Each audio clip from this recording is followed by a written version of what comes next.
Well, so I'm going to record a reading by me of my novella After. You can see it here. This is rather rare now. It was originally published by Sam Cowan's Dim Shores Press in 2015 with really beautiful cover art again, which you can't see too well. There's a lot of glare on it, by Michael Bukowski. If you were one of the lucky people who got it, then there are also some interior illustrations by Michael, and there were little prints that Sam made, as he does with his deluxe packaging of the art. So there, you can see it maybe with a little less glare. You can see the monster maybe a little better. There's the protagonist, which we'll get to. You maybe recognize that famous image of Seaside Heights post Sandy. Here's another image of the protagonist. I always thought you looked like Molly Tanzer there, Molly, if you're listening.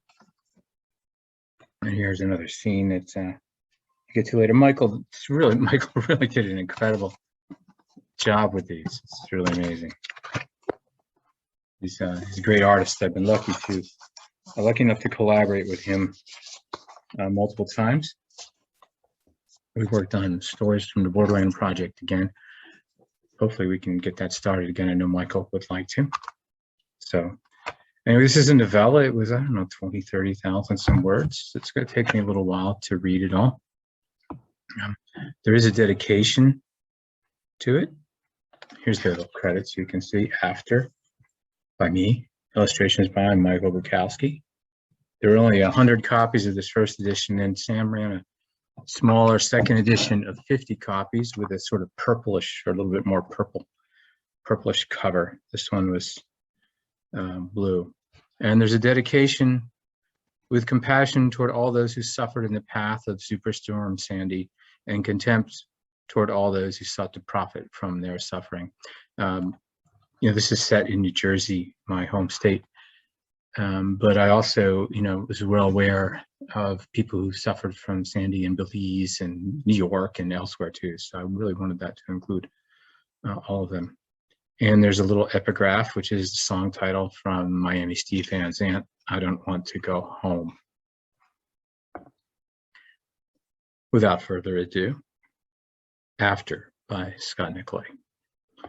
Once they were all inside and the bus driver closed the doors, conversation faded to a fraction of the chat fest they shared waiting in the lot. Colleen had gone gangbusters with a couple from up the block, Grant and Ken. Before Sandy, she'd barely known them, only enough to wave and say hi. She'd been shy, or they'd been shy, she couldn't remember. Maybe just obeying some unspoken etiquette limiting interaction for neighbors more than 4 doors apart. They turned out to be quite charming, interesting too. Ken, please don't call me Kenny, worked for NASA before he retired, did math for the Voyager probe. Grant did what? She'd already forgotten. And as if they had also forgotten her, they'd selected seats 8 or 9 rows back and didn't meet her eyes when she walked past. A different etiquette already prevailed. Well, they kept her preoccupied throughout the long wait for the bus, and they'd all be in Seaside soon. The smell of the bus grew loud in the silence. Funky sneakers, dust, the tired, stale aroma of the faux green vinyl seats, the fear of all the people crammed together with their empty luggage to fill with what tchotchkes might survive amongst their prized possessions. In the long queue to board, longer than the line of buses itself, they'd come mostly 2 by 2, as if for the ark, although the flood was over now. Colleen was the only singleton she saw at least 10 slots either ahead or behind. Most dragged bulky rolling airplane bags to pack with personal treasures, and some lugged 5-gallon work buckets and pink or blue jugs of cleanser. Sewers had overflowed, they all knew that much. Seawater and sewer water and who knew what else had invaded their homes, if their homes were still there. Few had any clue yet whose made it and whose didn't. They would all find out soon. Many gasped when they crested Pelican Island from the bridge on 37 and saw the debris pile ahead. Colleen herself stared in blank dismay. The heap was higher than the house she hoped still stood. At least part of her hoped it still stood. Might solve some problems if it didn't. Shattered planks from the boardwalk comprised most of the towering bulldozed mound. She wondered which broken, tarry parts of board she'd walked over the course of 5 decades with her parents, with her friends, with old boyfriends, with Derek, with her kids, with Paul. She'd neglected to charge her iPhone 4S in the car, but borrowed a backup phone charger from Grant and got it up to 86%. In line for the bus, she called Derek, let him know she was headed in, promised to call again once she saw the shore house, share how bad the damage was. Hung up without a goodbye. Colleen kept silent on the ride. Apprehension stifled the entire bus. She herself felt heavy, weighted, as if the storm had flooded her lungs and filled them still. The date was November 10th, almost 2 weeks after Sandy first made landfall on the Jersey Shore.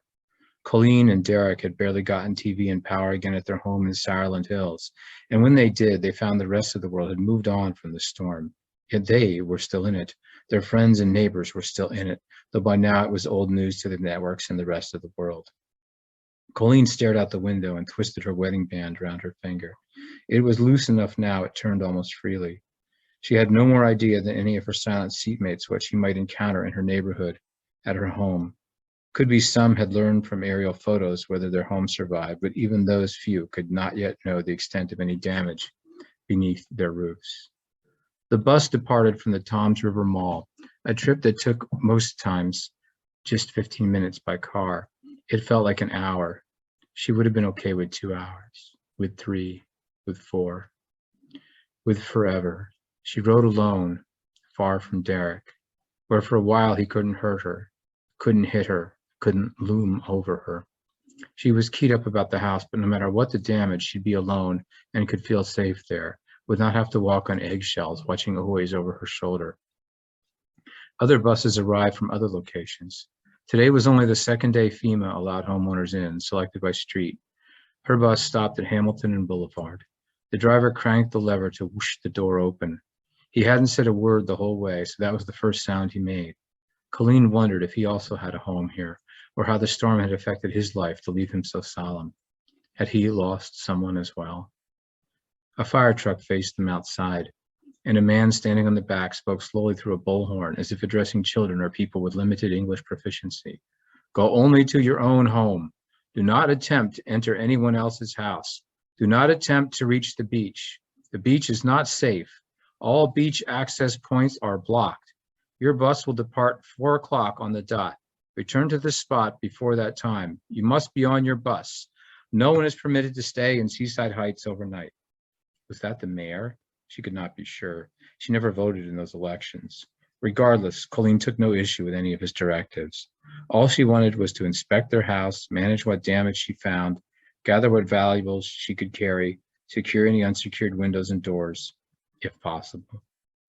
As the passengers scattered in different directions, Colleen proceeded north on Boulevard toward her maybe yes, maybe no home, wheeling her own empty suitcase down the center of the empty street. Right away, she noticed a couple things strange. First, no birds. There were never not gulls over Seaside, gulls and a few terns, the gulls ever ready to pounce on the least scrap of dropped food, not only on the beach, but for several blocks inland. Then the sand. Most days, a thin coating of it dusted every street in town, but Boulevard was clear of sand today, clean as the main drag of any town an hour from the shore. She'd seen a snowplow clearing sand from other streets on their way in, but no plow could scrape the roads and sidewalks fine enough to catch the eternal sand in their cracks. More like someone vacuumed the road, then hosed it down and vacuumed it again. Yet she saw sand coating the side streets despite the tracks of plows. Sand there rose up around road signs and heaped against house fronts in drifts like low snowbanks a foot deep or more. Why not Boulevard as well? Why was that one road so clear? Had Sandy done this? Was there some pattern in her chaos, her fury? Had her winds blown only north to south or the reverse? Colleen and most of New Jersey had gone without news throughout the storm and would have missed any such weather report, but she found the concept hard to swallow. Didn't hurricanes spin in circles or spirals like giant tornadoes? Seaside Heights, the town that fun built. She'd never heard it so silent, seen it so still, even during the off-season. Not only no tourists or birds, no dogs, no wildlife, no animals of any kind, no cars. One by one, the other passengers from her bus disappeared into the grid. As she passed each cross street and looked toward the boardwalk entrances on her right, she saw a lone police car at the end of each, parked facing out.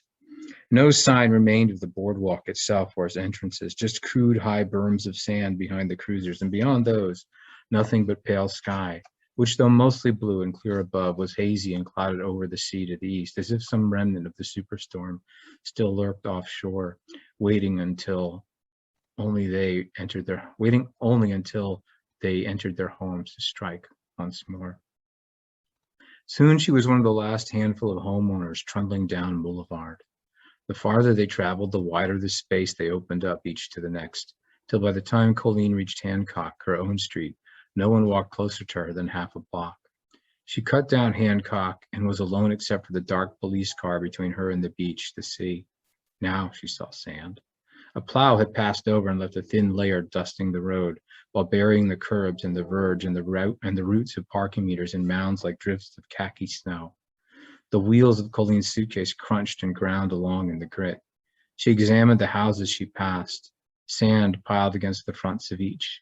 No broken windows that she could see, but flood debris scattered across whatever few feet of frontage passed for each home's front yard. She spotted the high water mark first on the front of a home 3 houses up from her own. Right away then she saw it everywhere. It marked each home several feet above street level, the height of the flood. She knew now what she might face once inside and the probable fate of the basement apartment they rented out in the summer, a decent source of extra income, especially helpful after Derek forced her to quit her substitute teaching job. She dreaded to see the damage Sandy and the sea had done downstairs. She recalled the long litany of friends in Deepbrook who lost homes to the flooding a decade back, businesses too, and in some cases both. That downtown had never recovered. Colleen arrived at their home on Hancock, a robin's egg blue 2-story cape. She saw no obvious damage to the house, no signs of Sandy's power besides the sand drifts and the water line. The ladder crossed the front door of the basement apartment more than halfway to the handle, suggesting the downstairs had suffered hard. She decided to leave the basement for last. She wasn't ready yet to see the worst the flood had done, the memories it had erased. The space had sometimes been her refuge while otherwise unoccupied, and more than once while occupied as well. It was there she came to know Paul, the 2 summers he rented. She and Paul never made any plans. They lived in the moment, as the old phrase went. But those were the moments the lights came back on inside, and he told her it was the same for him. Told her without prompting. Said he'd been dead inside since cancer took his wife 5 years before. Dead inside, those were his own words. Now he was dead inside and out. That's what they said. Colleen glanced at the parked cop car. It was a split block distant and dark inside. Looked empty. She turned left and saw a man paused on Boulevard, standing next to a silver gray clamshell suitcase standing upright in the street. The man was staring down Hancock, staring down her street, staring at her. Despite the distance, she knew he was watching her. And after a second, she was sure he was that creepy guy Derek drank with sometimes, Jordan or George or something. She usually locked herself in her bedroom if Derek brought that guy over, something he only did against her objections, of course. Jordan or George supposedly lived a couple blocks down. Derek said they met in a bar.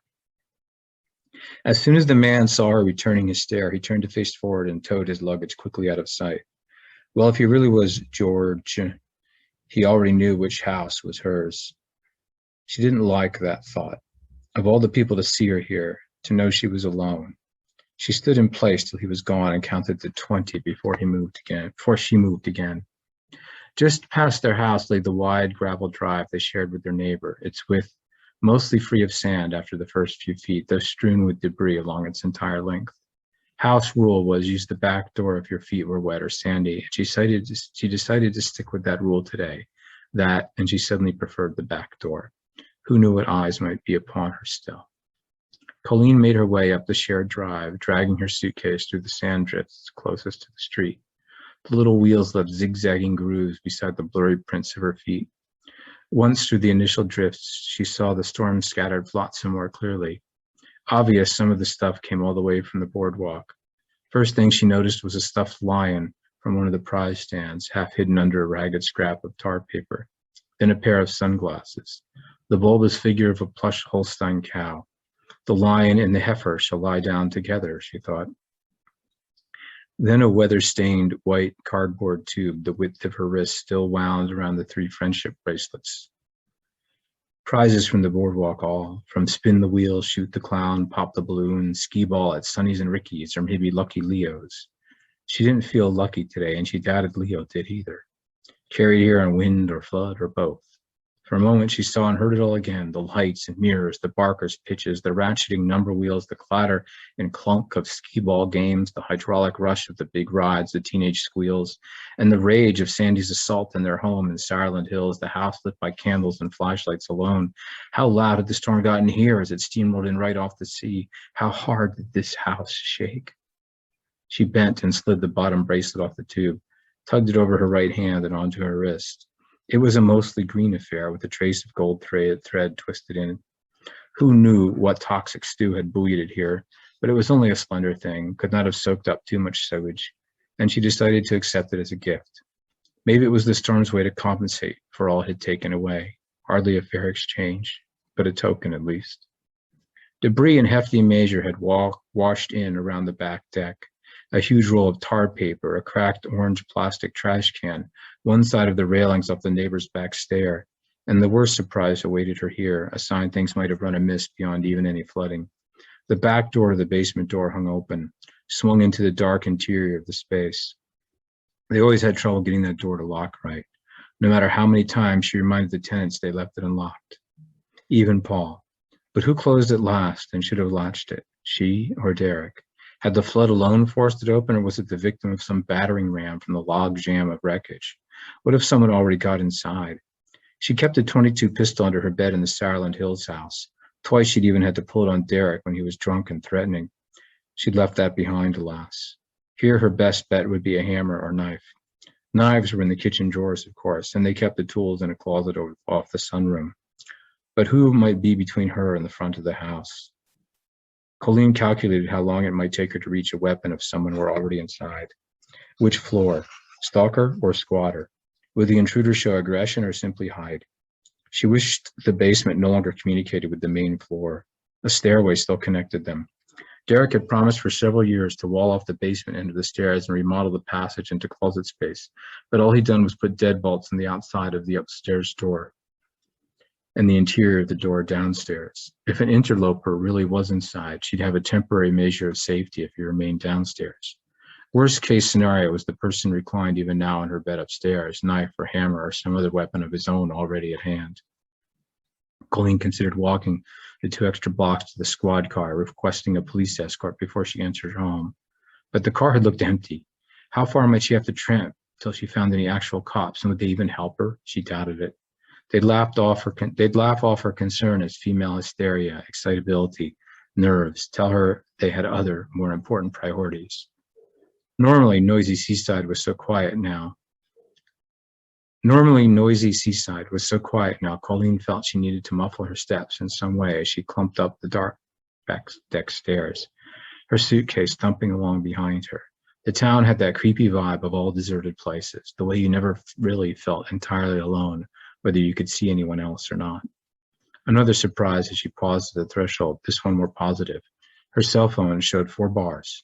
She tapped in 911 on the keypad before she drew out her door key, but didn't make the call, just kept the phone in hand and her thumb above send as she unlocked the door. She inhaled deep, exhaled, stepped inside. The light was dim, just what leaked in through drawn blinds and curtains, but she saw nothing different or out of place. Kitchen and dining room same as she left them in September. The dining room table still bore its undisturbed wooden bowl of pine cones from her yard in Sauerland Hills, just as the table of the Sauerland house held its corresponding centerpiece bowl of select seashells from Seaside. A pair of pale blue candles in pewter stands flanked the bowl. She locked and chained the back door behind her, and leaving the suitcase beside it, hustled into the sunroom, still clutching the phone, thumb at ready. The kitchen was closest, but the thought of brandishing a chef's knife herself invoked too many images of doomed women in slasher films.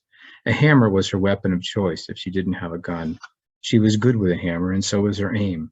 Her dad taught her how to pound a nail in just 3 strokes, a skill she retained all these many years later. Colleen advanced through the kitchen and the living room, scanning side to side, moving as quickly and quietly as she could. It only took her a minute to round the corner to the sunroom inside the rarely used front door. She found the steel-handled claw hammer on a wicker shelf right where she remembered it, picked it up and flexed her fingers over the molded rubber grip. She allowed herself to lean half a minute against the east jamb of the doorway, panting softly. From there, she could see most of the first floor. The back door was still closed off, her suitcase where she'd left it. With a last deep breath, she arched away from the doorframe and made her way toward the stairs, just around the corner from where she stood. The light grew dimmer here, and she counted the stairs as she took them. 5, 6, 7, 8. Then she stood on the landing outside her upstairs bedroom, Graham's room before he went off to college in Washington State, and she stopped sharing a bed with Derek here or in Sauerland. She entered her own room first, hammer out, phone at her side, checked everywhere, even under the bed and in the closet, then repeated the clearance in the full bath, the small bath, and the small bedroom. Nobody anywhere, no sign either of intruders or storm damage. Colleen sat on the floor of her upstairs bedroom, back against the low rise of the futon bed, hammer hand aiming out the room's open door toward the head of the stairs. Her hands shook, but only slightly.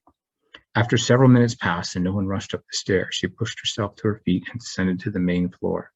She finished clearing each room and closet with the hammer out before her in a two-handed grip, feeling ridiculous, but also feeling safer by increments. So no one hid on the 2 upper floors, and neither storm nor intruder had shifted so much as a bar of soap. That left the basement apartment, where she'd seen the door wide open. Whatever awaited her there, it would not be good. Flood damage, looter, someone still sleeping in Goldilocks' bed. Colleen really didn't want to know. Better to find out now, though. She dug Derek's mag light out of a kitchen drawer, stowed the phone in the pocket of her jeans, and held the light alongside the hammer after she unlocked the door and stepped outside. Her hands hardly shook at all anymore. Standing before the open basement door with hammer cocked before her and light pressed against it, she felt first like an action film star. Then she just felt ridiculous.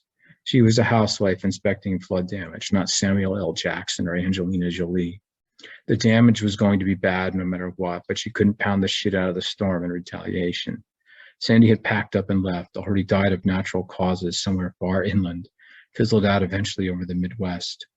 Before she took the 4 steps down from the threshold, she played the light around the room. The furniture was all rearranged, scattered randomly throughout the room, hither and thither, flotsam and jetsam. The fridge lay on its side, doors hanging open like the lolling tongues of dogs. Salt and foam scum stained it all, and a layer of milk chocolate pale mud covered the floor. The flood had churned the deposit into rough, sinuous whirls, but the waters themselves had receded. She remembered the floor was concrete beneath the linoleum, with a brass drain set into it somewhere she couldn't recall. Apparently the drain did its job and didn't clog, or maybe the water just seeped into the floor and the ground below, or away through the walls. Something odd about the door jamb caught her eye, and she turned the mag light on it for a clearer look.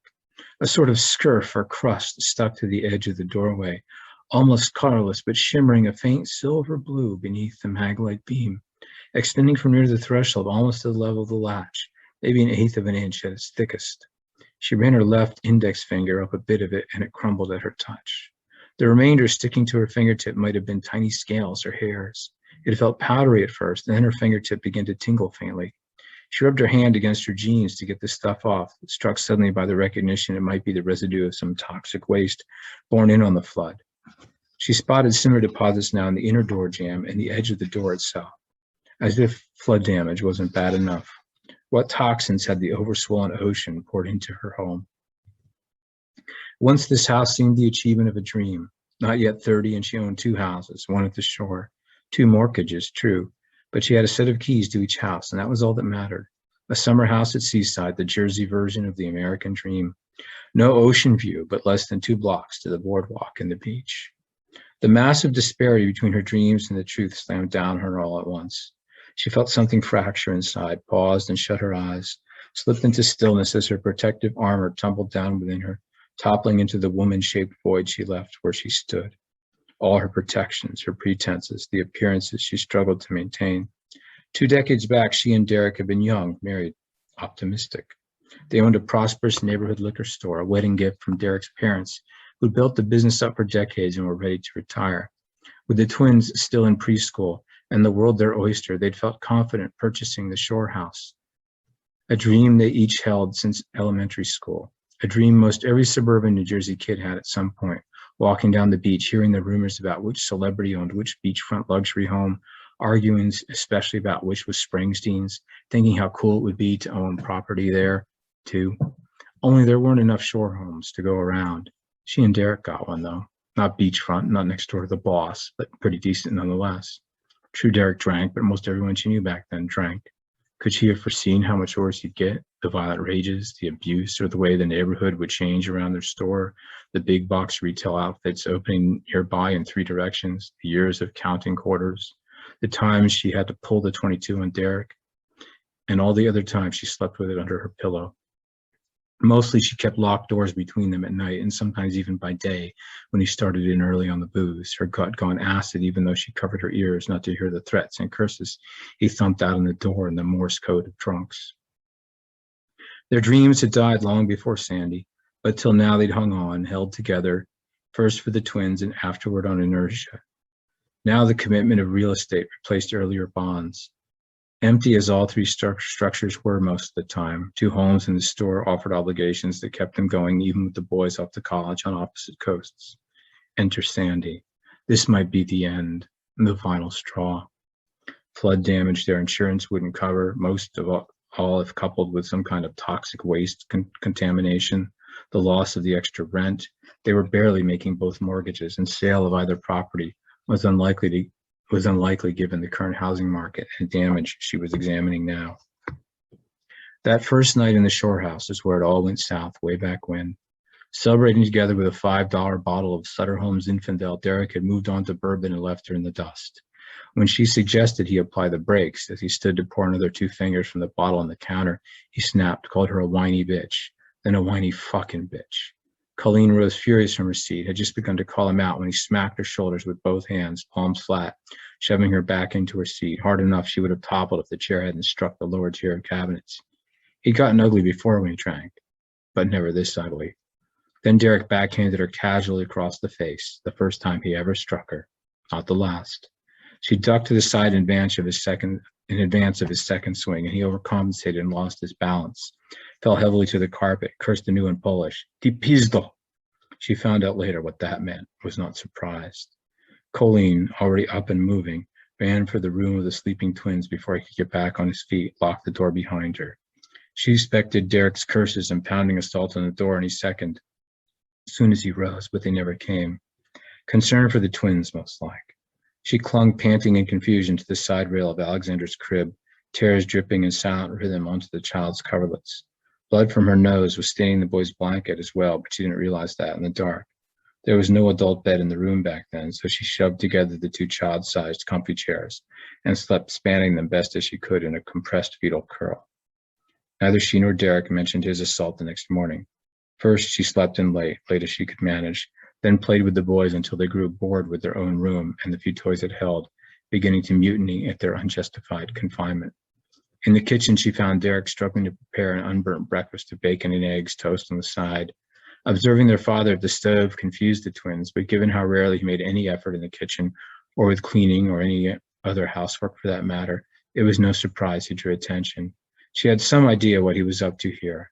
This could only be a guilt meal. Though his culinary repentance held no interest for her, breakfast itself did.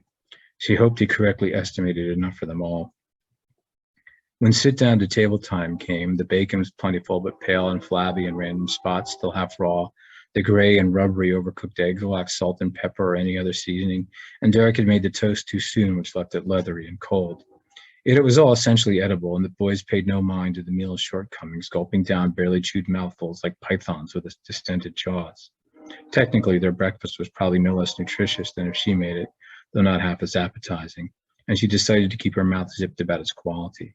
Zipped for now, except to eat what little she could stomach. Later they would discuss his violence of the night before. No bribe of a single mismanaged meal was going to change what he'd done. Only somehow they never had that talk.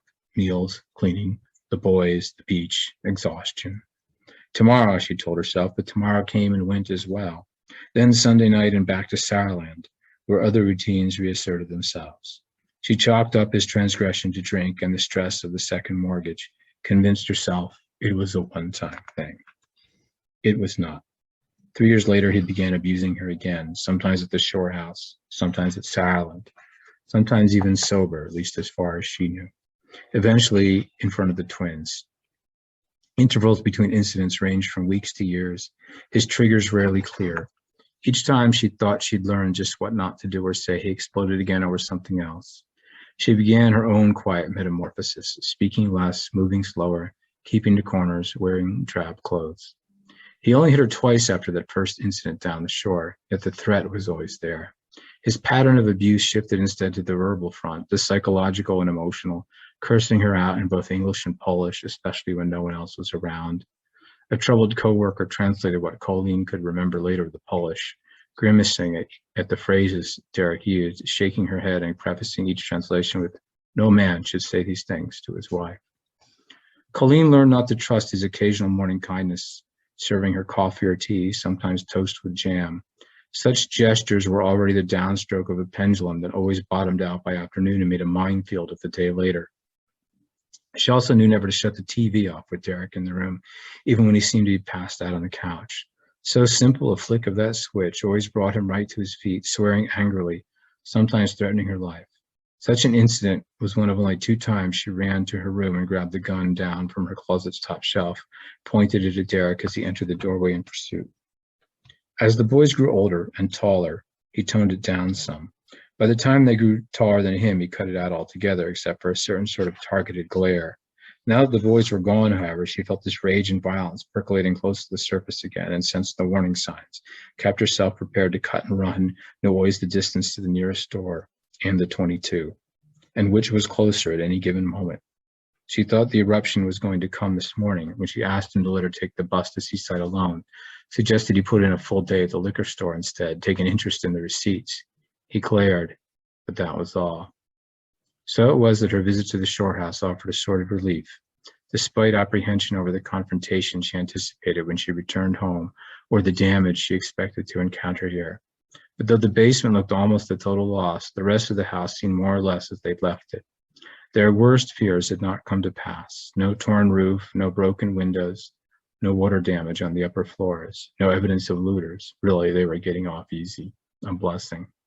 As for the basement, she already knew she couldn't do much there now. No way she could repair the water damage or drag the ruined fridge or furniture out herself. They'd have to come back together, she and Derek, maybe even bring additional help. Colleen closed the downstairs door, but could tell the latch didn't set. She pushed it back open a few inches, closed and tried again. No good. That latch was always tricky, but the door always seemed to be warped. The door seemed to be warped now as well. She didn't feel like wrestling with it at the moment. She'd lock it on her way out. And if she didn't, what would looters take anyway, if they even came? Seemed the police and Coast Guard had kept everything safe so far, despite everyone's fears. Back on the main floor, she reparked her suitcase upright beside the sofa, collapsed on the cushions with a muffled woof. So the basement was a complete write-off and maybe contaminated. The upper 2 floors seemed untouched and likely to stay that way. Meanwhile, at least she was actually safe here, safe from Derek, if only until 4 p.m. or so. She kicked off her sneakers and stretched out on the couch, cradling her head on her folded hands. What essentials did she really need to gather? She might as well leave everything right here, just as it was. Anything that survived Sandy and maybe looters wasn't going anywhere and didn't need to now. But a pure, unfrightened rest? How much was that worth? She wriggled her stocking feet beneath the decorative pillows at the other end of the sofa and arched her back against the upright cushioned roll behind her. Her position was not the most comfortable, but the feeling of safety more than compensated, and she soon fell asleep. When Colleen woke, the light through the windows was sepia, dim. Was it after 4? Had she missed her bus? She dredged her phone from the pocket of her jeans, thumbed it on and waited, checked the time.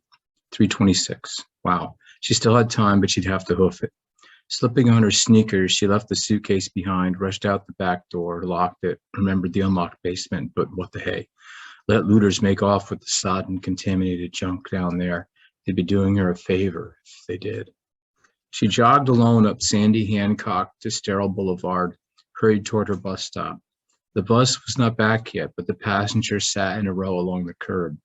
Red Cross volunteers walked up and down the line, passing out plastic takeout boxes of what appeared to be food. Suddenly she felt ravenous, so she took a seat in the line, gestured to a shapeless man carrying 4 stacked white styrofoam cartons. He changed course and handed her a meal off the top along with a plastic fork wrapped in a single napkin. Neither of them exchanged any courtesies. Only too late did she realize that Jordan, or Jorge, sat on her right, had paused from eating his own meal to stare right at her, free from shame. She turned back and fixed her gaze on the styrofoam lid in her lap, lifted it, and found in its 4 compartments chunks of canned pineapple, cubes of unrecognizable meat, dry and brown, the bottom half of a burger bun, and a splat of dark orange paste that might have been either applesauce or pureed yams, or maybe even refried beans. Colleen felt her appetite whirl away like the water down a drain. All at once, she couldn't be one of these people, couldn't eat their food or get on their bus, couldn't go back. Closing the lid of the repugnant meal and setting it on the pavement between her feet, she turned to George. Will you watch this for me? I forgot something. I'll be right back. He gaped several seconds before responding, then said, yeah, sure, okay. And then, if you don't want the food, I'll eat it for you. That's fine, go ahead. I'm not that hungry anyway. Are you sure you're going to be back in time? We're leaving as soon as the bus gets back. Of course, I'll probably just get in at the end of the line though, so I may not see you again. You go ahead and eat that stuff. I won't have time when I get back. Thanks so much. Colleen was already up and moving, sensing Georgie boy staring after her, probably her ass, but no one else noticed her departure as far as she could tell. On Boulevard, she took the sidewalk on the east side of the street, and at Hancock, she slipped between 2 houses at the end of the block, looking as casual as she could, then picked her way through the shared, mostly unfenced spaces that served for backyards here. If Geordie kept his mouth shut and no one saw her on the street, she ought to make it home free, out of sight of the cruiser down the beach end of the street. She reached the back of 46 Hancock unchallenged and took the deck stairs in a rush. Heart pounding, she fumbled with the keys, but soon had herself inside once more. She paused there, back against the wall, beside the door, waiting for the thump of FEMA or the police, but that thump never came. She pulled out her phone, stared at the tiny white time at the top of the screen. 4:05, 4:06, 4:07, 4:11. At 4:15, she decided the bus must be gone. She walked to the sofa where she'd napped and sat down. The indoor light had grown quite dim. Her battery was down to 28%, but the phone was wonky and might die any second. She drew a deep breath and dialed Derek, their home number in Saarland. It took him 7 rings to pick up, drinking. Hey, it's me. I wanted to let you know I decided to stay here a while. How long is a while? I don't know, a few days, a week maybe, till everybody else comes back, I guess, till the power comes on again down here. He didn't answer right away. And will they let you? I don't think that's even legal. Aren't the evacuation orders still in effect? Doesn't matter. I'm here in the house already and no one saw me come in. I'll keep out of sight during the day. You might want to pick up the truck at the mall though. It's in front of Macy's more or less. I'll let you know when I want to come home. What the hell, Colleen? Don't they have like martial law down there? You might get shot or tasered or something. As if he really cared. I'll be safe. Oh, in the house, the basement flooded pretty bad, but the rest seems okay. I think all the furniture and the carpet down there are ruined. The fridge is lying on its side. Stinks too, like low tide and chemicals. Later on, you'll have to come down and help me haul it all out. They've got construction dumpsters on the street for that stuff, but not now, okay? Anyway, this phone's gonna die, so goodbye for now. Don't forget to pick up the truck. It'll look suspicious parked at the mall overnight. I'll be in touch when the power comes back on. Wait, look, if this is about... She ended the call and shut off the phone at 17%, powered it down. Who knew how long that final fractional charge would last, or when she might need it, or why? She'd really gone and done it now. How long was she stuck here? And what would happen if the police did catch her? But she was safe from Derek, safe from his words, and safe from his fists, safe from the hostile glares he gave her. Reasonably safe even from the memories of all he'd done to her, at least all he'd done in the Saarland house. She was safe to sleep anywhere she wanted in this house, even to sleep with her door open, or at least unlocked. Colleen began an inventory of the food in the cupboards and tiny pantry, mentally cataloging what she found. Precious little. They'd cleaned out the fridge when they left for the season, taken most of the dry goods with them too. Once her list was complete, she immediately started slashing it down to only those items she could prepare without water, gas, or electricity. Why did they have so much pasta, but no jars of store-bought sauce? Her mother would roll over in her grave if Colleen didn't make her Sunday gravy from scratch. Their stores also included several cans of diced pineapple. She felt no urge to crack those open anytime soon. And there was the matter of light. The Maglite devoured batteries, big D cells, and she'd be lucky if Derek kept even one extra set in the house. With just that and a handful of candles, she'd have to stretch what she had or find more somehow, at least till whenever the power came back on. Or maybe she would have to get used to the dark. She'd also need a bucket for her latrine, a bucket and some sand. For a moment, she thought seriously of the bright orange trash can wedged beneath the deck. Then she envisioned it tumbling over. She straddled it mid-crap and scrapped that plan at once. What bucket in the house could she sacrifice? She wished she brought a cheap cleaning bucket like some of the other folks who came in on her bus. Eventually, she settled on a battered blue plastic mop bucket from the kitchen closet, set it in a corner of the upstairs bathroom with a plastic bag liner, several sacks of sand she'd scooped up around the house beside it, then tried to forget it all for the time being. She'd face that necessity soon enough. They'd done the same the last couple of days in Saarland after the generator gave out and the well wouldn't pump, and when at last the power and the water came back on, she and Derek sealed the bucket they used inside 2 layers of trash bags and chucked it in a public dumpster several blocks from their house. She learned the sand trick from her father. He did his best to teach her to be an outdoor girl. For a moment, she thought of calling him later to thank him if that plan worked out for her here. Then she remembered how long he'd been going. The blinds, she decided she'd best leave down.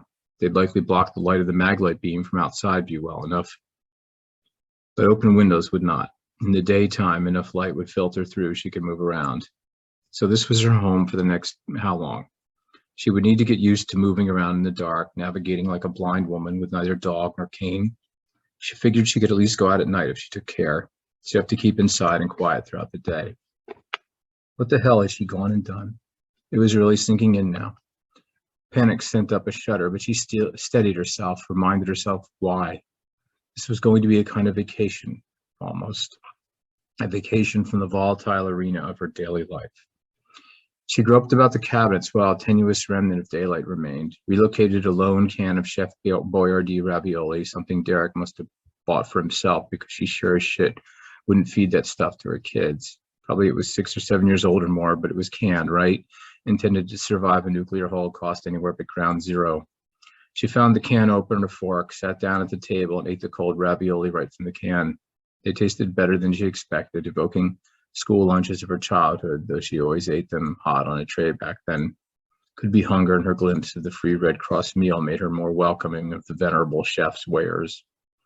They had books and board games and cards in the closets, but she couldn't do much with those in the thickening dark.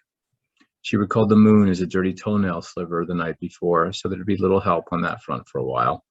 It was going to get really dark tonight, and that meant her and the Maglite and little else. Candles, if she were careful. The 2 on the table and maybe a dozen others scattered about here and there. Colleen took another nap, this time on her own bed upstairs. When she woke, the blackness stretched extensive and deep, slit only by dim parallel lines of glow from between the slats of the blinds.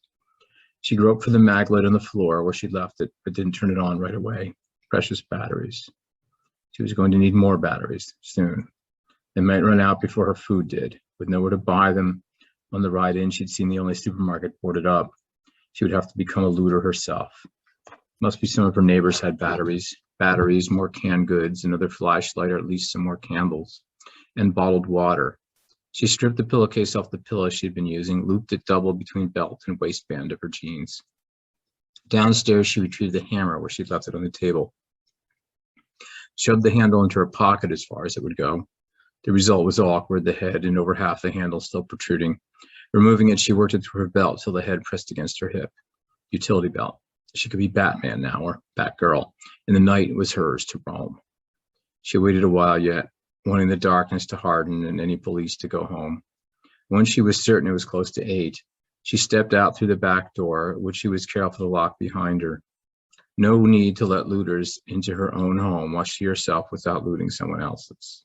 That would be an unfunny irony.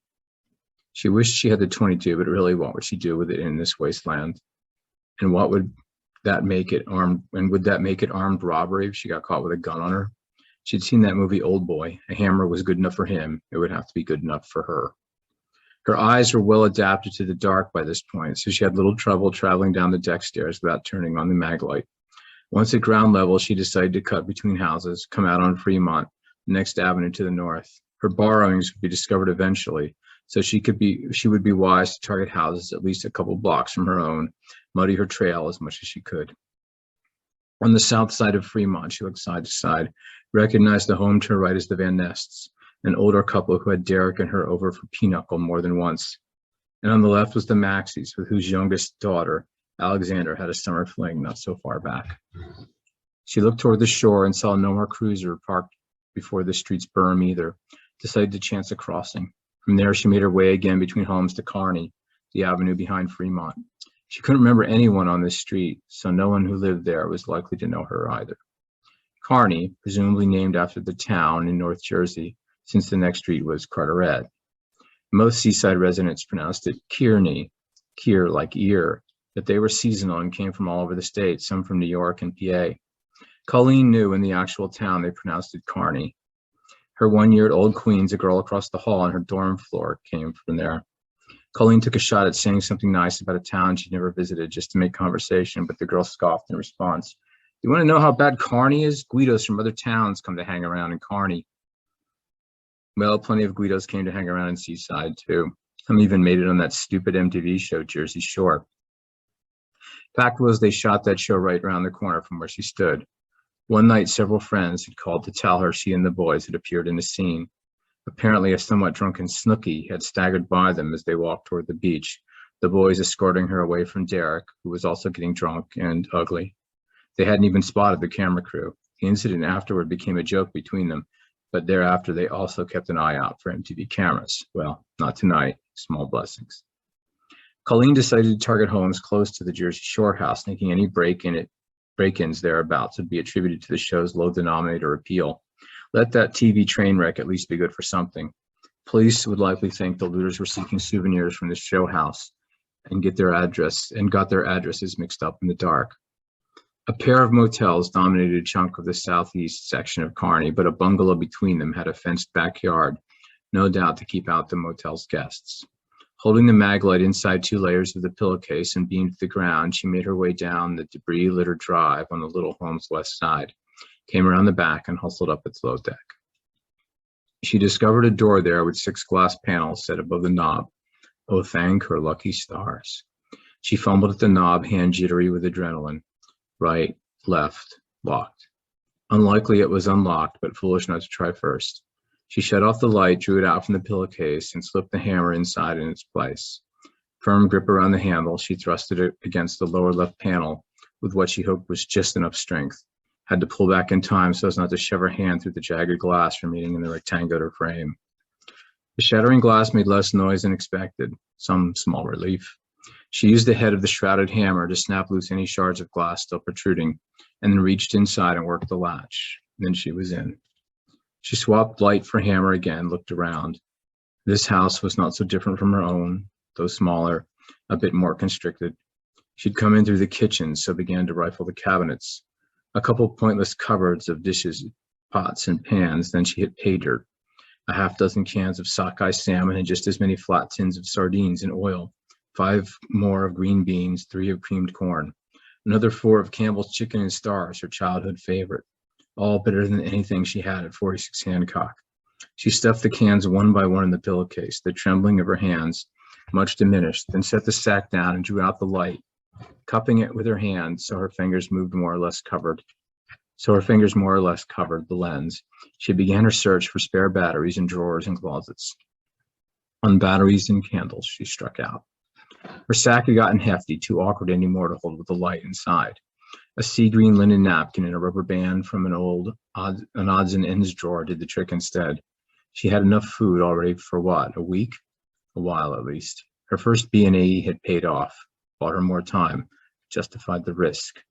No spare batteries or water, but she could hunt for those tomorrow night, if the cops didn't get wise and hunt her down first. She left the house through the door she'd entered, even latching it again through the broken window panel. The pillowcase tugged at her arm, so she wrapped its open end twice around her wrist. With the hammer through her belt and the switched-off light in her left hand, she stepped back out on Kearny. Colleen decided not to return the way she'd come, to obscure her route a bit, for what that mattered. And here her curiosity about the beach got the better of her, with the Kearny Avenue berm only a short block away. So it was she scuffed quickly down the sandy sidewalk on Kearny, across Ocean Terrace, and came to the head-high ridge of sand where the boardwalk had been.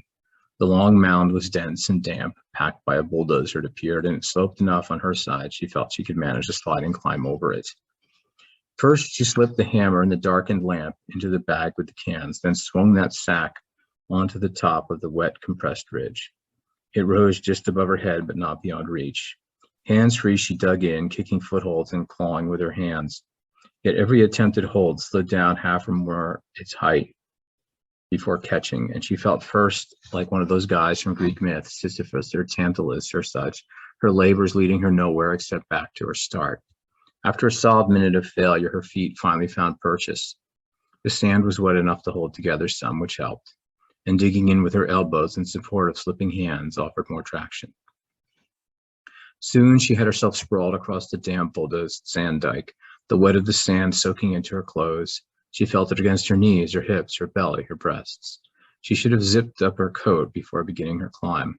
Hugging the top of the heap, she wiggled her way over till her feet found air, pushed off in that direction, and let her slide till she struck the beach. Easy peasy.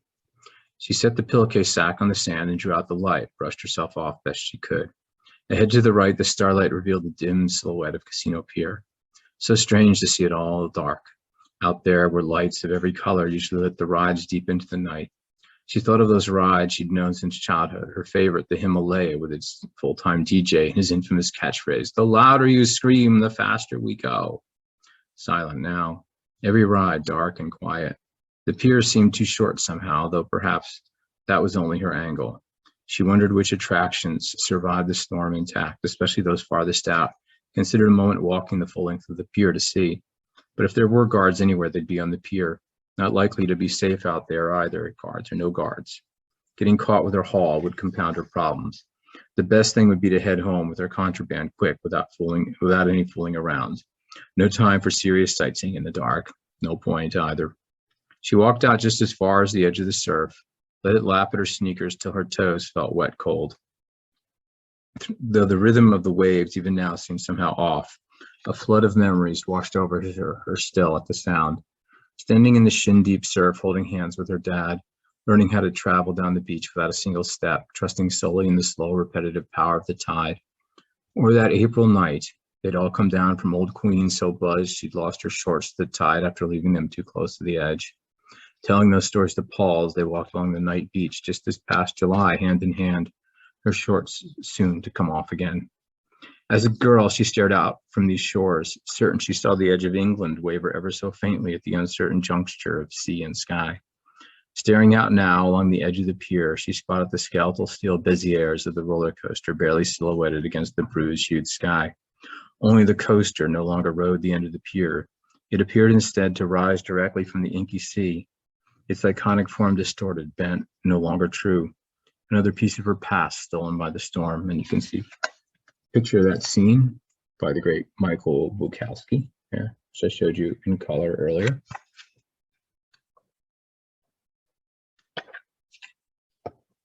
She looked down, watched the white edge of a wave just miss her already wet feet, walked forward until she was well within range of the surf. The water ran over her sneakers and she felt its iciness around her ankles, but she didn't mind.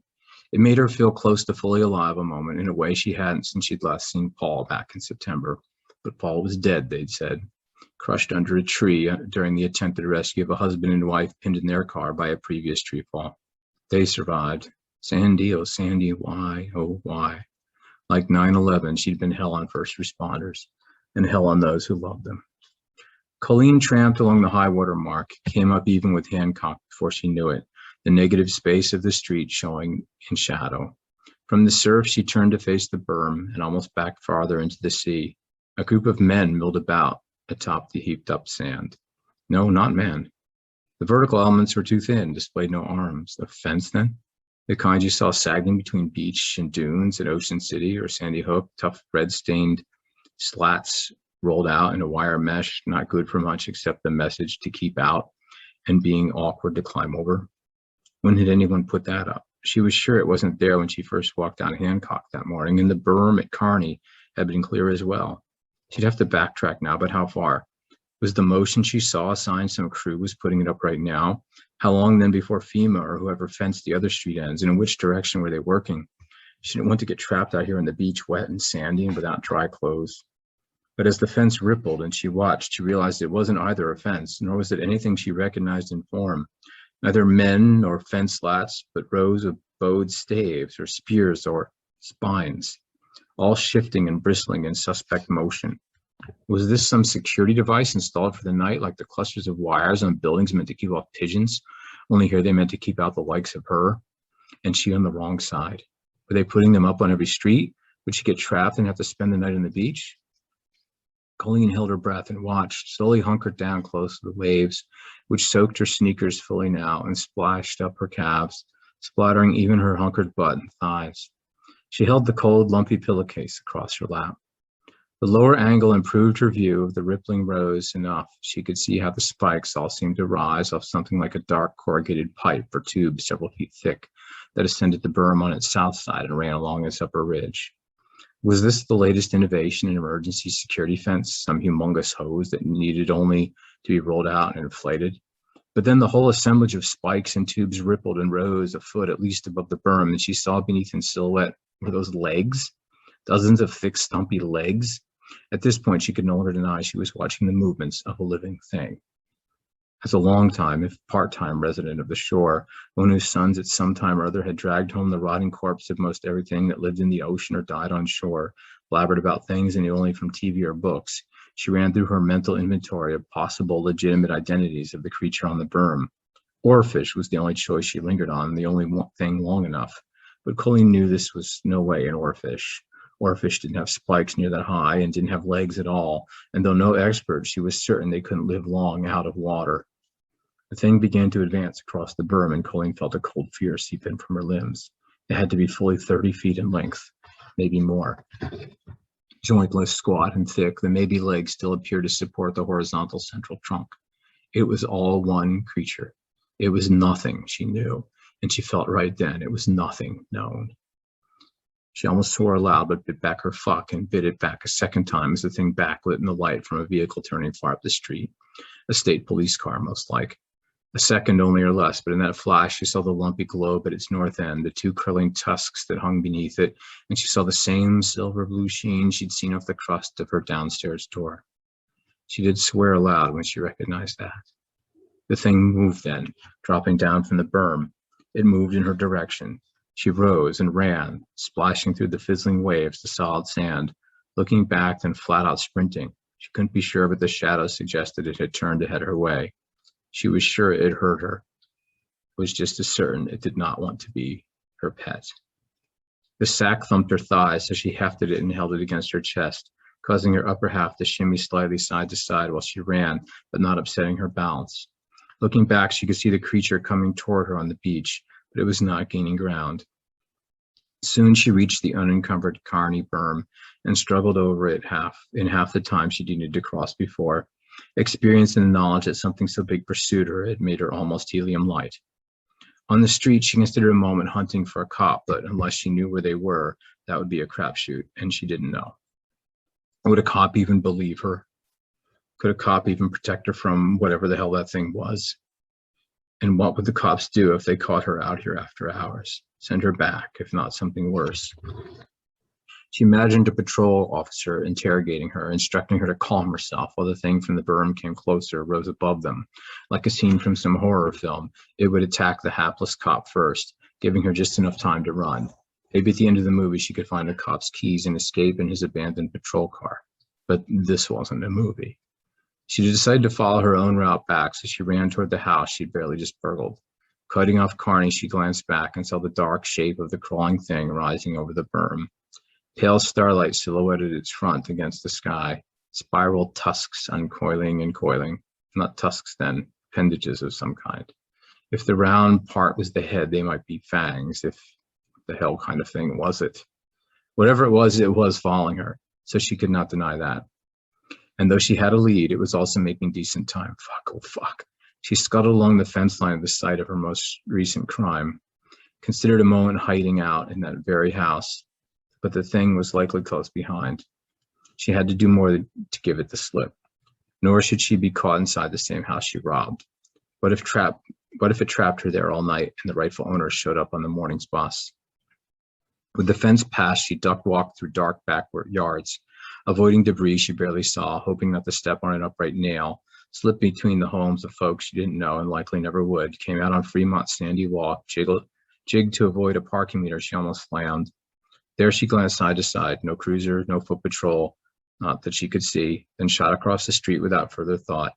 Standing above the sand-covered curve of South Fremont, she looked back between houses along her route.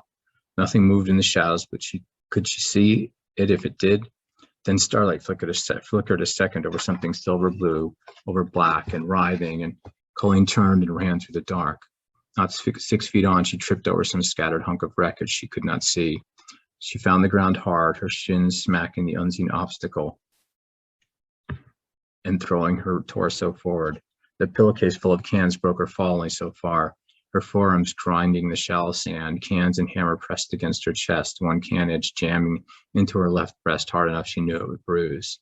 Same place as that bite mark she had to hide from Derek last June. She released an involuntary grunt of pain and scrambled to her feet. Evidence so far suggested the creature possessed excellent hearing. She had no ideas about its sight or sense of smell. Colleen looked back again and saw only the shadows, but unless the thing caught some random glimmer between houses once more, it might make it almost to the sidewalk before she would know. Up and moving again, she passed down an alley on the Fremont side of the block, then picked her way up to the dark center aisle till she stood behind her own home. Up the deck, struggling to muffle her near-panicked steps, fumbling for the key at the door. Inside. Door closed behind her and locked, her primary line of defense. Sack dropped on the table except the hammer and the light. What good the hammer might do her, she didn't know, but just to have some kind of weapon in hand. She wasn't going to go down without a fight. Not that she knew at all what might go down. Her breath came fast, and she knew she was near panic. Up the stairs to the second floor, she selected the master bath for her best chance at a last stand, and with the door locked behind her, she hunched in the tub, clutching the hammer handle in both her hands, awaiting the sound of the creature forcing the first floor door below. Her whole form trembled with adrenaline, full on fight or flight. Yet she'd flown as far as she could, probably couldn't put up much of a fight if it came down to that, her and her little hammer against whatever it was. Even if she did have her gun, she doubted 22 rounds would have much stopping power against something that size. And when the creature came to her house, and it did come, it was not the deck door it forced. She heard it entering the unlocked basement instead.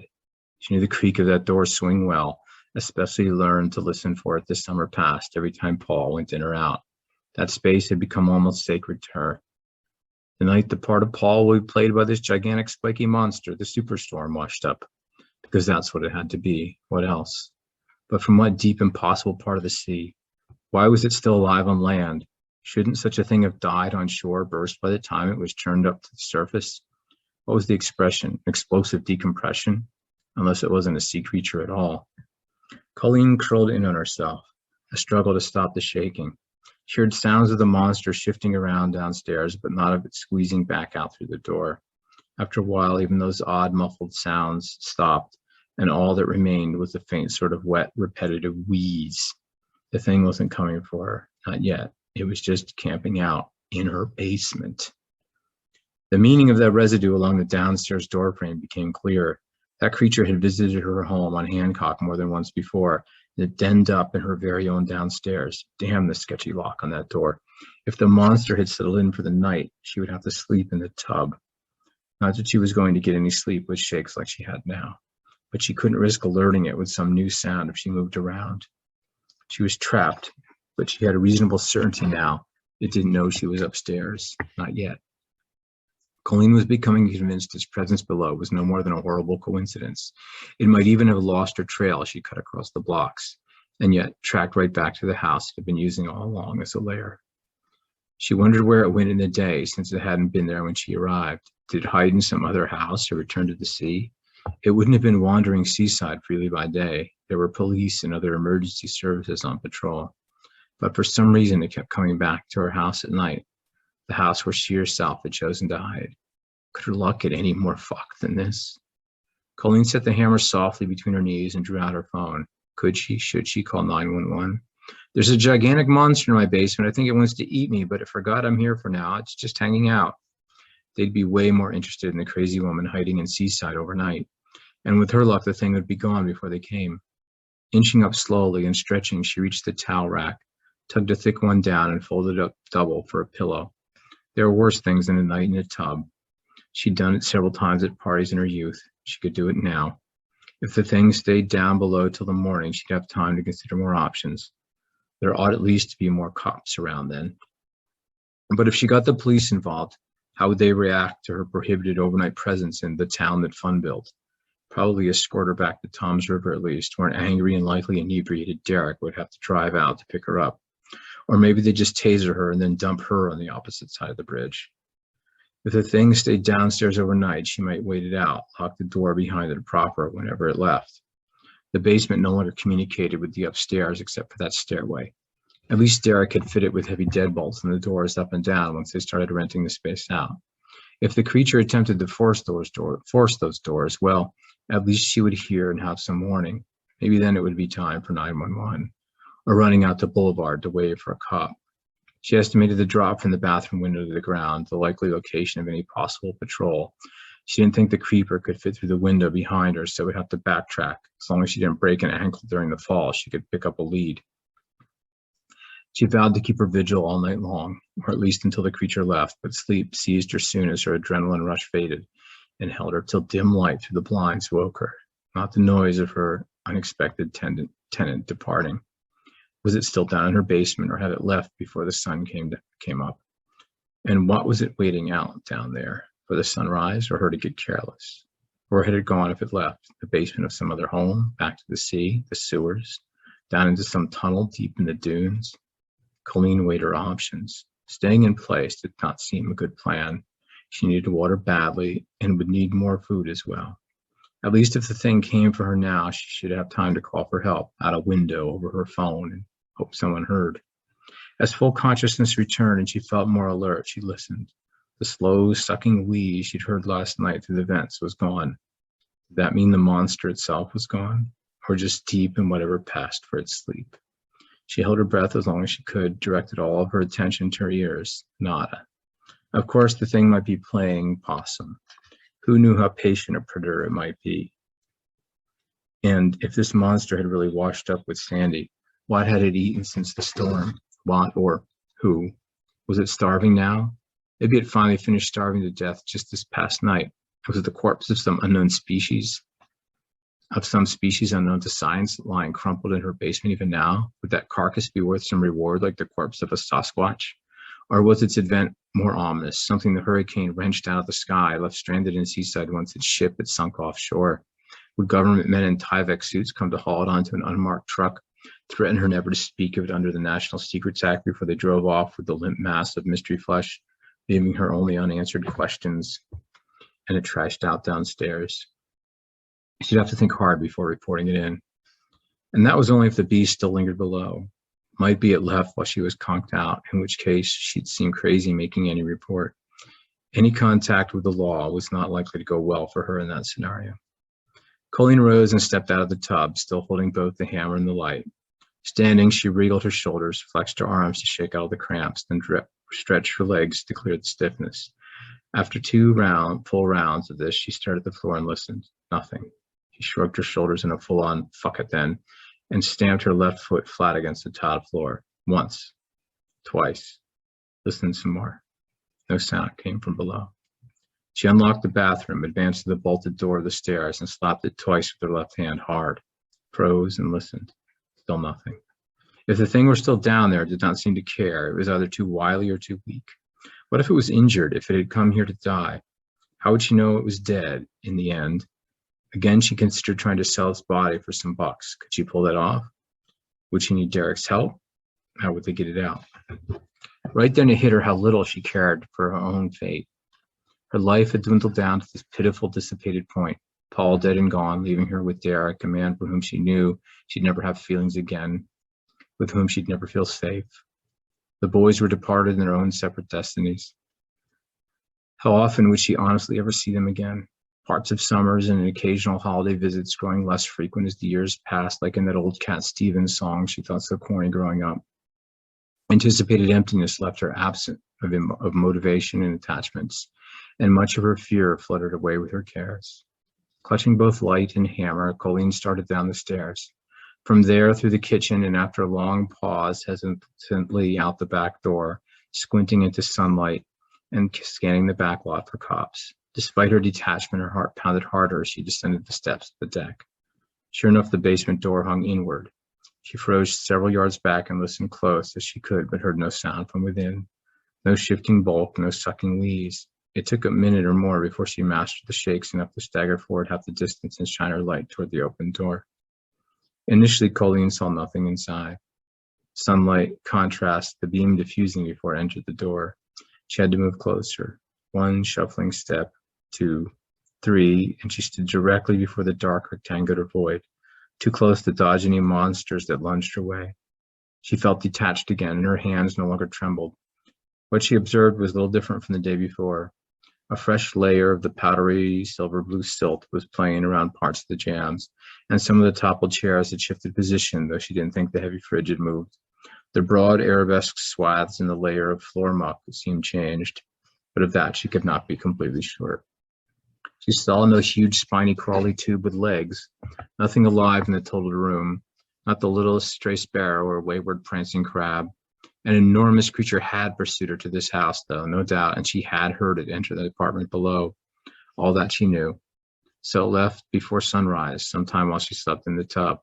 Was its initial pursuit and subsequent camping out in her basement an actual coincidence? Why should it not be?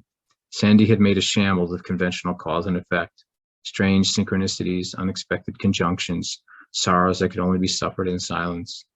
Most likely the creeping creature hid in her basement at a recent habit and had no notion its mislaid prey crouched and quivered 2 floors above.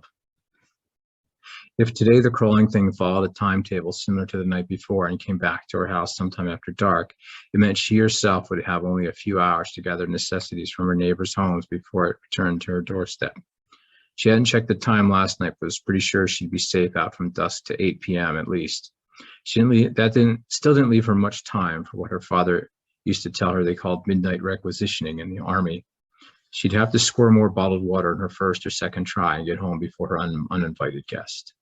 She considered leaving, riding the bus back to the mall, calling Derek to pick her up. Sharing the house with this mystery monster was not in the deal when she decided to stay. The question, though, was where she'd be safer, here with the thing in the basement, or back in Saarland with Derek. Her gut told her here. All the signs said Derek had been preparing to explode. The hell with that old saying about the devil you know. Colleen reached out to close the basement door, paused. How intelligent was the creeper? Would it recognize deliberate interference if she locked the door? She hadn't locked it last night, but she had closed it, though she neglected to latch it tight. What if the thing suspected it was not alone and chose to search the upstairs? She guessed it had the mass to break down locked doors if it desired. She began to withdraw her hand, opting to leave the room as was. The decision left her feeling lighter, only now she had another thought. Leaning inward, she grasped the knob, her fingers slipping in the slick dusk that smeared it, and pulled the door within 6 inches of 2. This way she could tell if the beast beat her back to the house in the evening. Also, a wide open ground floor door was likely to attract cops, looters, good Samaritans. Best if everyone just left the house alone, even those who only sought to help. That done, she rushed to get inside before she herself drew attention. Back in the kitchen, door locked behind her and panting, it was first things first. Scrubbed the dust from the doorknob off her hand with a dish towel. Next, she had to eat what she could. Withdrawing the cans from the pillowcase, she chose cut green beans and one of corn. Beans and corn combined made protein, right? And the beans would be packed in a weak brine she could drink. Good thing they kept a neglected manual can opener in the drawer of random utensils. She dumped first the corn and then the beans in a large salad bowl, stirred the mixture with a fork, then strafed the mass with a pepper grinder. No salt. Nothing salty or added salt in anything until she managed to stock up on water. Her impromptu succotash offered little flavor despite the coarse grains of fresh ground pepper. She churned through the mix in under 5 minutes nonetheless. Hunger cut the bland this time, almost as reliable a condiment as the munchies. And how long it had been since she'd gotten stoned. Since her year at Old Queen, she was pretty sure. Almost 30 years since the last time she'd smoked a joint. But she would spark up in a heartbeat if she had any now, and not just to increase the edibility of food from cans. Maybe she could find some in another home. She added dope to her illicit mental shopping list. Why the hell not? She was already living dangerously, more dangerously even than she intended when she turned back from the bus.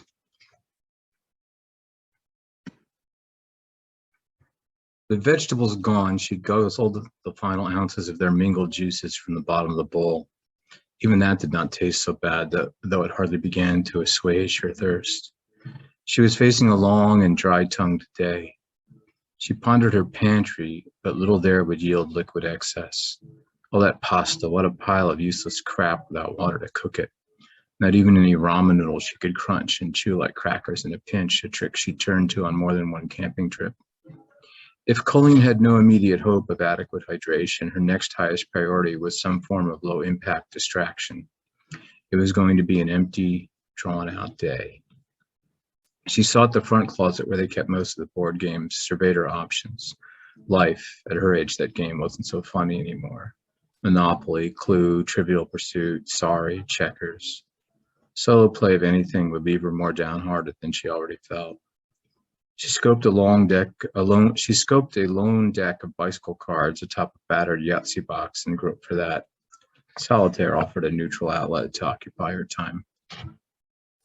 Carrying the deck to the dining room table, Colleen shuffled the cards, cut the deck, dealt out Klondike's prescribed 7 rows, began her first game. Midway through, she realized 2 cards were missing, a red jack and a black 7, so she substituted the jokers from the pack by suit. She thought of the old song about the guy playing solitaire with a 51-card deck till dawn. The substitution done, she scrapped her first game and started over. Although she had no way to track the time it took her to win, she guessed it was under 10 minutes. After her second and third full games concluded even quicker, she switched to Klondike 3. She found herself stymied a while in her second round of Klondike 3, the 4 of clubs blocking her progress and refusing to budge. The substitution of the jokers didn't help. She had trouble remembering the missing cards they replaced. Nevertheless, she won that game in what she guessed was barely 40 minutes, but at the next round, she found herself constantly drawing cards off the aces pile, the thing that annoyed her most in solitaire of any sort. At some point, Colleen returned to conscious awareness, staring at a card in her hand, no idea when or where she'd picked it up. Her hand and forearm that held it dipped and bobbed.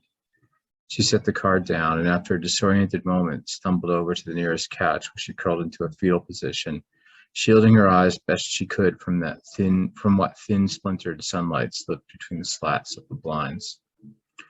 So began the dreary and dismal routine of that day and the duration, Klondike, naps, scarfing down the unheated contents of various cans, all in the diffuse sunlight of the drawn Venetian blinds.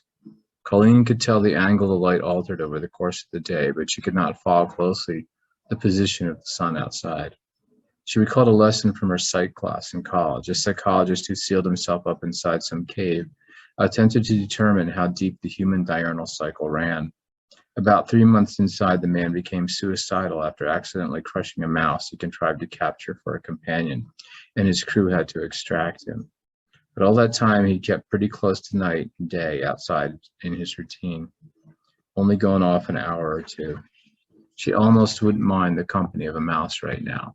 The thing in the basement, the creeper, that was never going to be her pet. More important was that she never became its dinner. She would have to determine its patterns and learn them down cold if she hoped to survive. Just as with Derek, she would have to decide when it was safe to move and where. And she would have to work around the worst danger hours with only a vague concept of time. Despite that, she felt safer than she did with her husband. How crazy was that? Was a monster worse when it wore a human face? Several times she heard voices from the street outside, the latest batch of neighbors to ride in on the bus, and twice passing cars she presumed were police, patrolling for looters or just to keep everyone in line. Night came in its time. She knew when it arrived. The light through the blinds faded and died, left her smothered in smoky dark. She'd taken some time to prepare, and now with coat on, she stood, commando prepared, with mag light, pillowcase sack, hammer, and a kitchen knife for which she'd fashioned a crude scabbard out of cardboard and duct tape. She felt silly with her jury-rigged utility belt, but she also felt, to some degree, outfitted for the night's excursion. She wore the remaining roll of duct tape around her right wrist like a gauntlet. The best she could do would just have to do. Colleen had been listening intently for any sign of the creeper's return. She heard nothing. Slowly she unlocked and opened the deck door, peered into the gloom pulled between houses, deepest close to the ground. The dark back lot between buildings was absolute black in its depths, but her eyes were well adjusted now, and she could pick out some relief in all but the most profound patches of shadow. She spotted no one poised or on the move, neither neighbors nor cops, no one and no thing, not yet. At that point, she weighed the safety of leaving the deck door unlocked behind her. She might return to find someone or something inside. But how would anyone know it was open if they didn't know she was hiding out in this dim, silent house? Only by chance if they took to trying multiple doorknobs to multiple homes. On the plus side, she could get back in quick that way if the creeper were on her tail. She decided in the end to shut the door behind her but leave it unlatched. What she'd do if it broke through the door behind her, she'd decide at that time, if it left her any time. Descending into the darkness, she followed mostly her route of the night before, crossing Fremont, emerging farther east on Kearny to avoid the scene of her previous crime. Not stopping there, though. She knew she would have to range a little farther each night in her B&Es. On to Carteret. She crossed that too and chose a yellow bungalow on the north side, working around the back end. Yes, the door there bore the same 6 convenient little glass panes as before. This time she applied a duct tape X to her target before she struck. The few fragments that fell inward made hardly any sound. Inside the bungalow, the smell of rank decay assaulted her at once. Had she stumbled onto a pre-existing crime scene, the site of some unreported murder? Fingerprints. Had she left any on the doorknob, the tape? Or was it some unfortunate, undiscovered victim of the storm, rotting and forgotten here all this time?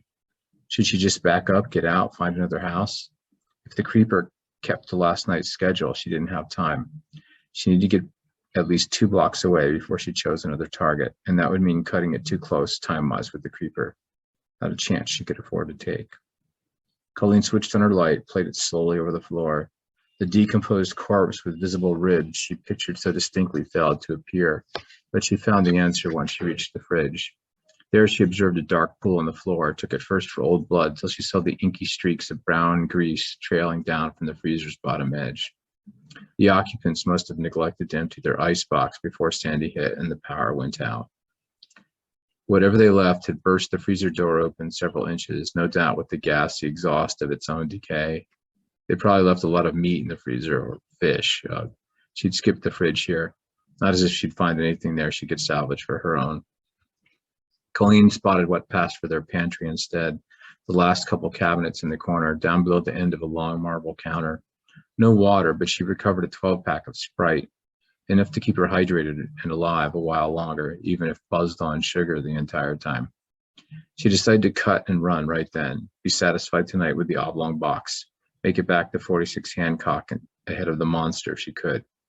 After thumbing the flashlight back off and jamming it into her belt, she hooked her left hand through the oval slot on top of the box and dragged the soda out.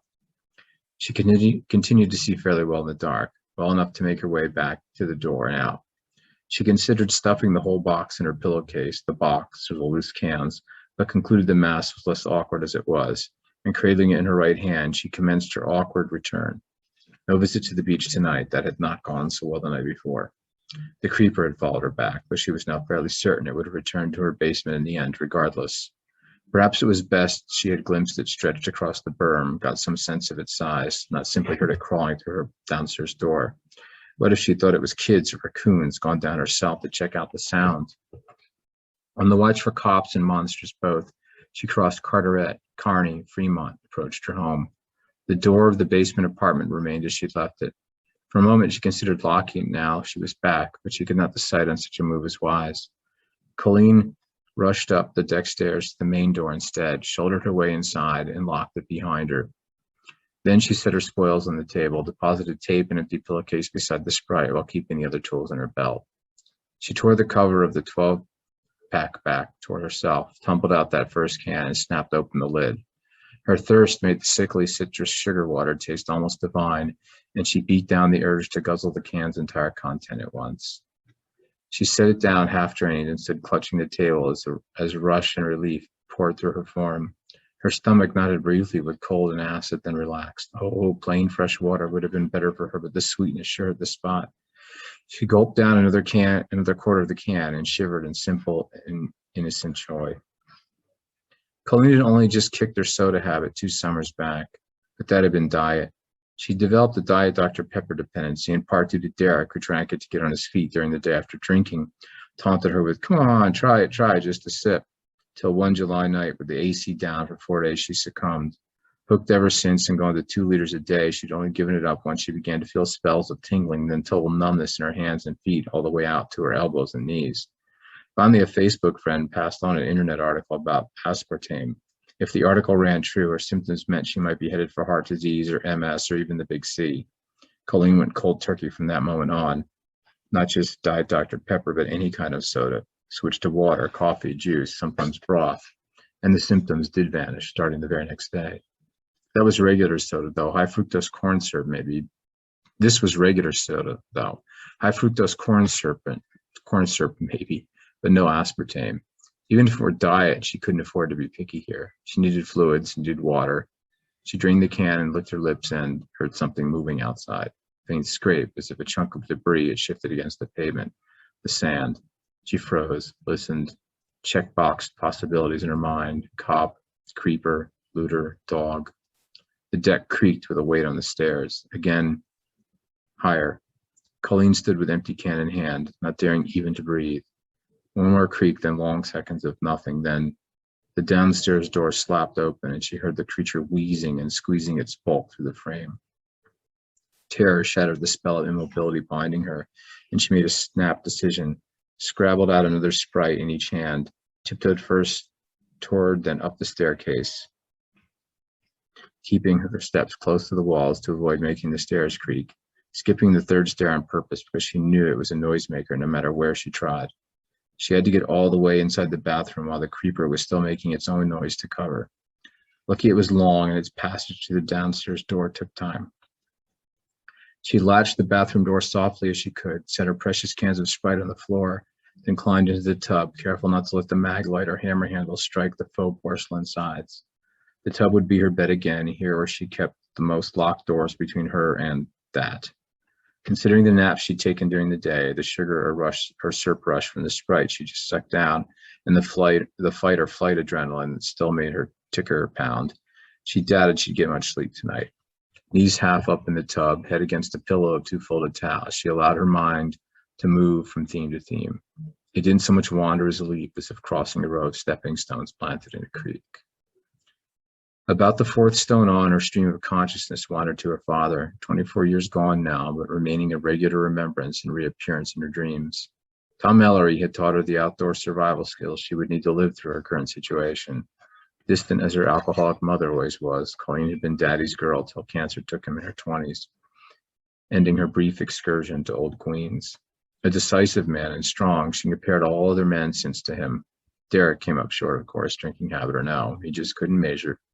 Had she driven him into dependency, always considering him less than Tom, who never took any drinks stronger than Sanka in her sight? No.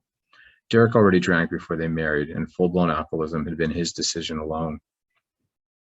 She pondered weakness and handicaps, recalled all the times she and her father saw a man out walking with a seeing eye dog. She called on Tom to explain the dog's odd halter. She'd been about 6 at the time.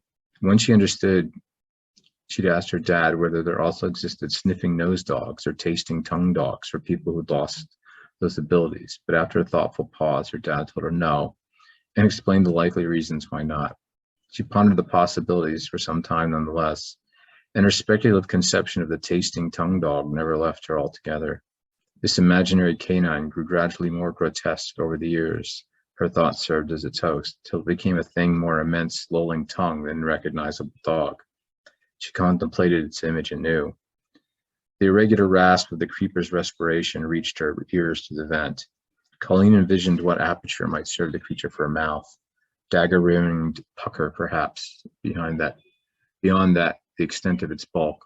The rows of wriggling spines or spikes or feelers above its stumpy feet or legs below.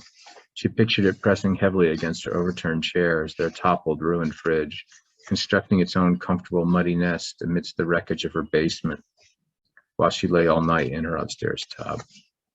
In this home where she sought refuge, she now hid not only from Derek, but from a monster, and from the police. On the other hand, both comps and monsters appeared to follow regular patterns without any of Derek's unpredictability, his sudden eruptions. If she kept quiet during the night and out of sight during the day, she ought to stay safe. True, a hard winter was headed for this unheated home, but she felt certain she could survive it, even if it meant setting fires in the tub and sleeping beside it to stay warm. It was a reasonable assumption, too, that power ought to return sometime soon. They already had power again in Sauerland Hills, so it couldn't be much longer in returning to Seaside. She could manage till then. Meanwhile, thoughts of the encircling array of obstacles kept her awake. What if Derek drove down here too? Would he believe her story about the thing below? Her troubled insomnia waned after only minutes, though. Whether lulled by the arrhythmic wheeze of the creature's breathing or the final fate of her own sucrose and adrenaline rush, she slumped into slumber all at once. At some point she woke, sputtering, suspecting she'd begun to snore, one of her husband's perpetual complaints while they still shared a bed. In the silent house, the muffled puffs of her sleeping breath might pop like cannon shots, attracting the creeper's attention, its hunger. It might come for her, be upon her, before she even awoke. Yet her squatter below had gone silent. Had it hurt her? Or perhaps it slept a deep sleep, too. If it hurt her, it was making no move to investigate. Colleen wriggled onto her left side, adjusted the pillow and towels beneath her head. Less comfortable, but less likely she'd snore in that configuration. It took her a while to find sleep a second time, wriggling in a new position. After an unknown period, she woke in darkness, disoriented, scared that Derek was with her in the room. Then she heard what must have wakened her, the rough brush of her downstairs guests squeezing out through the basement door. What time was it? Her internal clock and the tenor of the light through the blinds told her sunrise was coming soon. Where did the monster go during the day? Into the sea? What did it do there? Did it feed? She envisioned it gobbling down a helpless, struggling dogfish or shark, a half dozen skates and rays, multitudes of smaller fish, all defenseless against its tusks and bulk. Unless the fish had split with the dogs and birds, said, "Fuck this, it's a storm blew them all about," abandoned the local waters and left them barren for how many miles out. Next, she heard it crawling across the debris in the back lot between houses. These sounds came muted and brief and then disappeared altogether. The beast had either traveled out of range or ceased to move. She did not expect it to return till night, but she kept the tub till full outside sun nonetheless. Ensconced within her enamel well, she considered her situation. She returned to this home seeking refuge. Had she only traded her domestic hell for enrollment in some inconceivable game of cat and mouse? She thought of Paul, who occupied the basement apartment these last 2 summers. Paul, who gave her hope, showed her she could still feel. She thought of him inside her, gripping her hip bones, thought of him in her mouth, his mouth on hers, his tongue in her asshole. No more now, none of it, never again. Crushed by a falling tree while he struggled to rescue an elderly couple trapped in their car by another already fallen tree. Apparently falling trees run like lightning and would strike twice in the same spot. Ruth had told her first responders accounted for most of Sandy's death toll. But why did Paul have to be one of them? Yet the creature, the creeper as she had come to think of it, had ignored her in the house, even if it had pursued her outside. She had kept quiet so much as she could, so she suspected its hearing was quite acute. Still, the creature at least had discernible rhythms, a pattern, a timetable of sorts, and she was already learning those. Derek she could never fully predict. She was certain he recognized this haphazard behavior manifested as threatening to her all by itself, that his unpredictability was therefore deliberate, a major part of the daily agenda of intimidation he practiced against her. Only after she was sure the slivered sunlight slipping through slits in the blinds of the bathroom's single window signified full-on day did she rise from the tub, stiff-legged, but gripping the towel rod while she shook her circulation back one leg at a time. Hesitantly, listening intently at every step, she made her halting way down to the kitchen again. There she downed another Sprite for breakfast, along with a small bowl of Raisin Bran dry. She considered pouring some of the Sprite over the cereal. Cereal box instructions have always said add milk or juice, but Sprite? She could not bring herself to do it in the end. Better to crunch the flakes and raisins on their own like uncooked ramen, use the soda to wash it all down. After her makeshift breakfast came more Klondike. She wished they'd left more books in the house, but all she could find were a few scattered paperbacks she'd already read, mostly Stephen King. The title's not really what she needed in her current situation. It, Gerald's Game. No fucking way in either of those.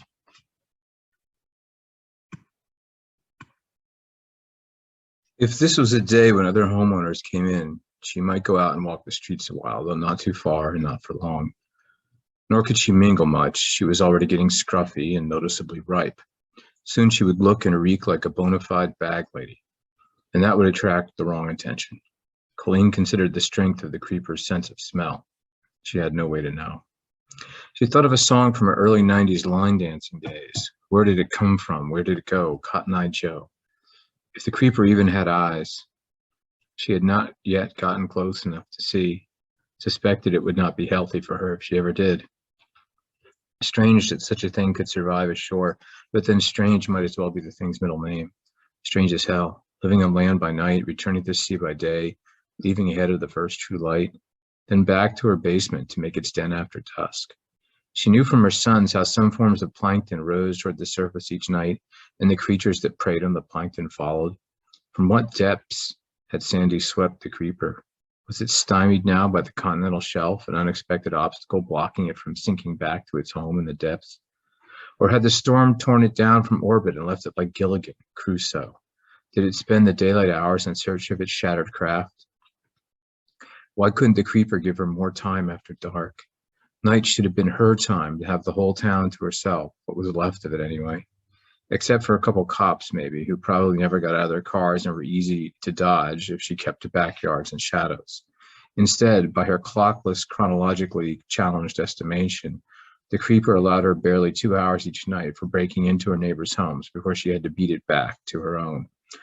The cost of encountering it outside or already waiting camped out in her basement was unknown, but serious cause for concern if it was genuinely carnivorous.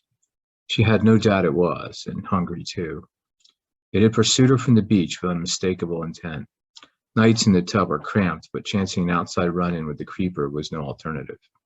She'd already formed a mental image of it gulping her down whole, and the reality might be even worse. Would it keep to the schedule it followed so far? For her sake, it had to. She still hoped to requisition bottled water, powdered milk, more food, some better paperback books perhaps. But she would need to range farther afield each night, all the while without crossing Boulevard, the place she'd most likely be exposed to patrols. Colleen became concerned about creating a semicircle of break-ins right around her home. Wasn't that the main clue in Silence of the Lambs? She remembered Jodie Foster finding the killer after realizing that his home was in the center of the circle of his victims. That night she cut even farther to the north, crossing Carteret to the backyards on the south side of Sampson. Let the arc of her minor crime wave curve in to pinpoint someone else's house. The home she hit was no jackpot, but she did liberate 2 tins of tuna and a half dozen copies of National Geo.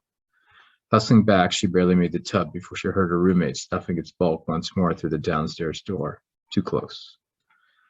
Most of her neighbors had left little or no food over the winter. She was discovering this fast. By the 5th night, she'd added only a plastic sack of stale frosted mini wheats, a full bottle of Jägermeister, 5 liters of water, a paperback copy of Up Above the World by Paul Bowles, palm trees on its cover suggesting some tropical setting very welcome right now, one of those wooden puzzles that were as hard to reassemble as they were to take apart, and 2 extra decks of cards, but the batteries in her flashlight were painful low and she had yet to locate a replacement set.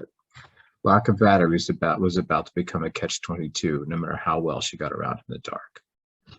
The 6th night she found batteries, but not until after bad thing number 1. Late that afternoon, while she nodded over bowls and Klondike, someone tried the knob on the front door, the door she never used. Softly at first, then in forceful alternating torques. Her first thought was the creeper was out there trying to get inside, but after the torquing, and a pause, came human footsteps on the deck. Had the police arrived at last? Or had some other hidden recluse come to B&E her home in turn? Oh, the irony of that. The footfalls traveled east to west along the deck, following the long row of windows fronting the room. Colleen scrunched down at the table low as she could, though the angle from the sunroom to her seat was a thin slice at best. It wasn't the creeper, and it wasn't the cops. Someone wanted in, someone without any right to enter. Another pause, and the steps retreated down the deck. Once off the wooden planking, she had no way to tell where whoever was out there had gone. She waited for a creak on the back deck stairs, but it never came. Had her prowler already scoped out the view through the back windows? Had he seen her slouch at the table? He might have. Colleen counted to 20, rushed up the stairs to Alexander's old bedroom that overlooked the street. Peering carefully through the blind, she saw no one at first. But then, at the corner of her vision, making toward the shore, she caught sight of George's retreating back. George, or whatever his name was. She saw him only for seconds, but she was sure it was him. Of all the people to have seen her bolt from the bus stop, she had not thought out her original flight so well. That night she waited long as she dared before embarking on her desperate quest for additional batteries, just in case the pervert had returned and hid outside or for her somewhere. Yet her daytime stalker did not appear. Colleen met success in her battery quest at last, though she had to venture all the way to Hearing Avenue, 5 blocks from Hancock and just across Central, farther than she'd gone before. She made it back ahead of the creeper, but it returned before she even reached the stairs to the living room. She heard its approach while she was still on the deck. Huddled in the tub, she sensed its accelerated pace, seized the creature's wheezing breath, followed by its restless rattling of the latched lower door to the old stairs ascending from the basement below the second floor. Colleen wondered how badly she was about to regret not nagging him more often about stealing off the stair. In her rush to the tub, she had failed to lock or even shut the bathroom door. If the thing made it up the stairs and through the door at the top, no other barrier protected her. She twisted the stair at the room's lone window, facing west above the foot of the tub. How fast and how safely could she throw it open and reel out? A story and a half drop to the drive, head first. However she did it, the fall was going to hurt. Almost certainly a broken arm or wrist, and if she could manage to rise and run after that, how long before the thing made its way outside behind her and gave pursuit? Broken leg or ankle, and she was dead for sure. At least the creeper couldn't fit through the window. She was near certain of that, which meant it would have to backtrack down the stairs. That might buy her a bit of time, but where would she run to even then? She considered again if she connected with a cop, whether any cop would believe her tale, whether a cop could protect her from the creeper. She listened to the door of the downstairs stairwell creak and strain as the creature pushed and probed with its bulk. After several iterations, the sound slowed in frequency till it finally ceased. Slowly, the wheezing resumed the pattern she'd come to know these past 6 nights. It shocked Colleen that Derek's shoddy handiwork had held the cheap latch and bolts of the stairwell door. Perhaps the creature considered the door a more solid barrier than it was. She recalled in her preschool years watching Mutual of Omaha's Wild Kingdom on Sunday nights before Disney, how Marlon and the other guy, the one who took all the real risks, sometimes used a blanket fence, how some animals accepted it as solid, unable to distinguish between blankets and brick. Could it be the creeper suffered a similar short sight? Might do her good to remember if it did. She knew from that first night she moved faster than the thing, if not by much, but outrunning it was no longer the issue once it turned out to be her house guest. Of course, she could just relocate into any other empty house, but then she'd risk discovery by the owners or police, and right now there was no worse word in Jersey than looter. Didn't the cops have orders to shoot looters on sight? She'd make the headlines even if she didn't get shot. Definitely not something she wanted the twins to see. Colleen shifted slowly, soundlessly in the tub, working the towel pillows into place beneath her shoulders and head, found her position of comfort, pulled the doubled comforter she'd tugged from her bed up to her chin, and tucked its edges in best she could. Only the oddly cycled wheezing rose now from below. Could it be the creeper was faking sleep? Or maybe its attention span was brief. She'd heard of animals like that, though she couldn't remember which. Frogs, maybe. She took up the bottle of Jaeger, which she'd set beside the tub, propped it in her quilted lap. Twisting the lid to snap the tax stamp, she debated this move a moment. She'd taken no strong drink since her old Queens days, and no drink at all since Derek began his drunken abuse. She tried to keep it out of the house, both houses. Cried when she caught Graham with a bottle of Jack Daniels hidden in his room. but different rules applied now. She welcomed anything that might help her sleep. With a silent "fuck it," she gulped down a slug. It was every bit as noxious as she recalled from college. Oversweet licorice and lawn clippings and just plain gross generic store brand cough drops and black jelly beans half chewed, sucked, and spit in her mouth. Hint of burning rubber underneath it all. And the inescapable flavor of ethanol once the rest began to fade. The rough, measured shot sat and burned in her gut, a caustic liquid lump. Simultaneously, she felt the first wave of drowsiness spread from gut to limbs. She gagged down a second shot, barely kept from retching it up as her stomach contracted into a wheezing knot, a protesting knot. There's a picture there, which I showed you the color version of earlier. There she is, Colleen in her tub, the comforter pulled up over her face. She looks like Molly Tanzer there. Sorry, Molly. It's Mike Bukowski did that. And it's great, too. Michael's a great artist. Colleen shivered. She didn't think she would drink the Jaeger again. But if she recovered maybe 2 more bottles of the stuff, she might hold enough liquid for 1 legitimate toilet flush. She set the bottle softly on the floor beside the tub, real sleepiness sliding over her just ahead of nausea. Had she not been so exhausted, she might have barfed, but within a few minutes she slipped into fitful slumber. In sleep she dreamt, the dream sectioned off by moments of unwelcome half-waking. The first dream was of Paul, hiding him in her Sauerland Hills house, a place he'd never entered in life. Colleen dodged about, trying to keep Derek and her lover apart, the whole scenario a bad sitcom plot. She woke before she and Paul found a place to be alone. Some internal spasm had brought her back. An impulse within her called for more Jaeger, but lingering nausea told her no. Thinking of Paul, she clutched her knees close under the covers, began crying in silence. To see him again, even in a dream, why couldn't it have lasted longer? Why was their time together so damn short? Sleep reclaimed her quickly, and she dreamt again, this time of a house she had to break into, seeking some item of necessity to her survival. But it turned out the creeper was already hiding inside that house, so this time she had to dodge it from room to room. The police were right outside, but she couldn't yell to them because all the windows were boarded up.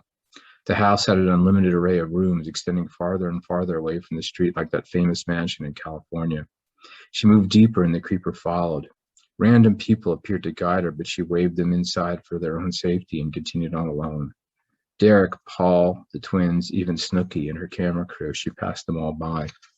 Over time, the rooms became a series of shuddering empty train cars, and she worked her way down the aisle of each in turn, struggling to stay ahead of the creature she assumed still pursued. At one point, she wondered how the creeper operated the buttons to open the doors between cars. Was some human accomplice helping it along? She traversed car after car, not knowing whether she was headed for engine or caboose, nor which would serve her best in her efforts to escape. Both were dead ends after all.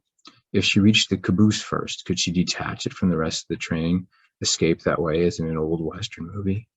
Only wouldn't it then slow to a stop in time? In that case, the creeper might follow her down the tracks and set upon her at its leisure. What if she arrived at the engine instead? Could she convince the engineers to uncouple, was not the right word, the rest of the train and carry on? In such a case, she might escape, put good distance between her and. She awoke again, groggy and confused. Once she recognized her location anew, remembered why she hunched in the tub, she studied the blinds for any ooze of morning sun through the slats. She saw none. Her stomach had settled and her queasy buzz was gone, but the thing in her basement still breathed its odd, irregular wheeze. She listened, and as she listened, slumber took her a third time. But if she dreamt this go round, those dreams stayed sealed within the walls of sleep once she woke. She still recalled the dream of Paul with clarity, though. The dawn was definite behind the blinds now, and she heard no sound through the vents from below. The creeper was gone. She'd made it through another night, perhaps only barely. She thought of that old song by America, A Horse with No Name. She wasn't crossing the desert, but there was sand, and she was alone. So far, she had no difficulty recalling her name. How many days did it take before the singer let his horse run free? It came back to her only as, after blah days in the desert sun, and the song said something about the ocean as well. She knew that, but she could not recollect what. Downstairs, she played Klondike, wrestled with the wood puzzle, grew discouraged, gave the Bowles book a shot, but 3 pages in and it bored her. She had a long day ahead and a longer night. She decided not to venture out tonight. She'd recovered enough food and fluids by now to feed herself and keep hydrated for at least a week, and last night she and the creeper had come way too close. Seeking adequate light in her failed stab at Bowles, she'd settled in on the spare bed in the sunroom. seated back to the wall, which meant her shoulders pressed against the window and its sealed blinds. The day had not gone on long before she heard voices outside, the latest busload of homeowners arriving to inspect whatever was left to inspect, to salvage what they could. Would any of them discover evidence of her petty thefts, report the break-ins to the police? And would any of the cops undertake direct action in their hunt for the looter? How long before they searched house to house and came to her door? How long before they broke it down? Things might turn interesting if they came at night when her guest was home. Might turn interesting real fast. Should she put up a sign outside? Beware of Thing. Beware of sea monster. I don't know what the hell is down there, so just please beware. Soon she recognized the voices of Grant and Don't Call Me Kenny, considered stepping out to join them. Mingle, say hello.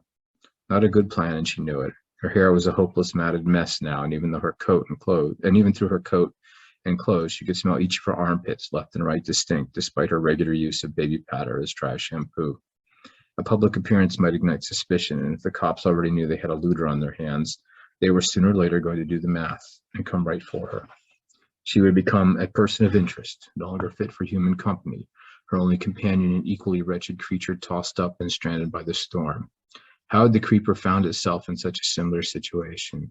She thought of the way mother birds ignored their hatchlings after a human being touched them. Could the creeper be merely a child of its kind? Was she herself a victim of the unpleasant reality behind E.T.? If the creeper were Junior, she did not want to be around when Mom and Dad came to rescue their lost offspring. Sea monsters, space aliens, or mysterious creatures from Dimension X, how long would their journey require, and how hungry would they be when they finally arrived? Colleen slumped against the window and wall, considered again how she'd stay behind here to avoid Derek, just to find herself a prisoner once more. She pondered her situation. The creeper was horrifying, but unlike Derek, it was consistent, and sharing her house with it appeared manageable if she worked around its timetable, kept to its blind spots. For that matter, could the creature see it all? Perhaps she'd found the reason for its heightened hearing. Didn't blind folks develop such amplified senses all the time? If it could not see, what kind of senses did it have? What lonesome concessions did it make to the world? Colleen knew now there were no service dogs for those who lost their sense of taste or smell. They were on their own, no long extended canine tongues to taste for them. Voices outside came and went. In time she heard only the weather, faintly the still disrupted surf. Little wind blew today, so Colleen mostly attended a backdrop of faint white noise. At some point through the almost silence broadcast a wrongness. At some point, though, the almost silence broadcast a wrongness wholly beyond the subtle pattern of disoriented ocean waves or the intermittent currents of the birdless breeze. Her troubled gut bred an indefinable distortion, riding the sparse melange of silence and sound. Not as if any crickets had been chirping and suddenly stopped, but it hit her as if she heard them, and they had, which gave her a shudder she recalled well from camping trips with her dad. Colleen shoved herself up the wall along her back, adjusting only her legs and shifting slightly to her right to avoid ruffling the blinds with her shoulders. Once her head was good even with what she guessed was the upper sash of the lower storm window, she twisted about and pressed the wall with her left hand. With care, she slid 3 fingers over one edge of the blinds and slowly drew them down only so much as she needed to peek out. Dead center outside 46 Hancock stood pudgy, creepy Geordie, paused at the verge of the sidewalk and street. She knew at once the clamshell case bag beside him held mainly booze. Store brand vodka, probably, or a couple sixers of MGD. Nothing higher quality than that. Though she'd been certain the man outside couldn't see her, he smiled, began to raise one hand in a wave. Oh, no, no, no. She jerked her fingers free of the blinds, spun back against the wall, and slid once more to the bed. Georgie, porgy, pudding and pie. Had he seen her? Did he know now for sure she was hiding in her house? Did he know she was alone? Why'd she have to go and give herself away? How long had he been waiting for exactly that error? Colleen knew no way to undo her mistake. She began to ponder what the next move would be for Jor, whatever his name was. At least the doors were all locked, except, of course, the back door of the basement. The creeper's part-time home. She didn't dare go out to lock that, not by day and not by night. Different situations, different dangers, but the downstairs door was best left alone. She would sit here in her darkening home, shift from spare bed to tub, sleep if she could, but stay on guard. She feared the narrative of her already precarious scenario was headed down a cul-de-sac. Once more, Colleen considered sneaking out of her own home, spending the night in one of the houses she'd robbed, someplace she could sleep safe both from Geordie and the creeper on a borrowed bed like Goldilocks. Yet that way she risked arrival of the rightful owners, her worst case scenario running out into the dark to encounter right off who? Creature, creeper man, patrolling police. In another house, if she even made it safely to one, how was she to secure a damaged door behind her? She might yet latch it, but any human pursuer could open it right behind her. And the creeper? How smart was it? Could it work a lock? How had it really entered her basement after the storm? She remembered the dream in which it traveled between locked train cars on her tail. If her last stand were upon her, she wanted to make it in her own home. She wished again she'd brought the .22 from Saarland. She considered various makeshift weapons, settled on an aerosol hairspray can coupled with a butane match. Her jury-rigged little flamethrower offered only a few feet of reach and would depend on near-perfect timing and the element of surprise to be any real use. But she set her hopes on fire nonetheless, and she had the hammer in a pinch. Colleen ascended to the upstairs master bath, still the most secure space she knew in this unfortified home. She paused along the way, downed a can of salmon and a Sprite without sitting down, slurping the brine off the pink, crumbly fish chunks before she discarded the lid and dug into the rest with a fork. Everything tasted better when you had very little to eat. No sauce like starvation. Comfy in the tub, Colleen counted passing hours best she could, sought for slumber, though it would not come. Restless, she kept up her vigil instead. Sometime before her estimate of 8 p.m., her uninvited guest returned, squeezing through the lower door, spikes on his back, clitter clattering against the wooden frame. She listened as it shifted and got comfortable, much as she herself had done in the tub, followed by the uneven pattern of its respiration. Or was it snoring? Did it even sleep? She was sharing her house with this enormous thing, but what did she really know about it? Other than its general size and shape, the times it came and went, nothing.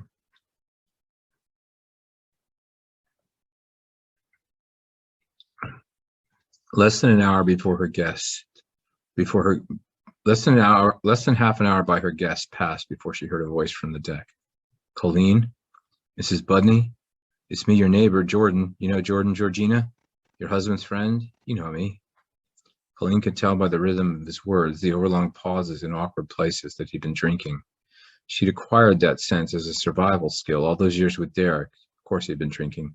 A guy like Jordan would have to get his nerve up for what he had planned tonight. Drinking, but not drunk, though. She wished he was fully drunk. She might have more of an advantage in a physical confrontation then, and a real shot at outrunning him if she made a break for it. She was pretty sure she could outrun the creeper, too, so long as she could get around it in the first place, if it stayed in the basement while she ran out of the house. And pause, and then, I know you're here. It's okay. Your husband sent me. He sent me by to check on you. Derek sent me. He's worried about you here all alone, so he asked me to look in on you. Colleen knew immediately it was lying. Jordan might have talked to Derek, and Derek might have even told him she was holed up in the shore house, but Derek would never have asked this man to check in on her.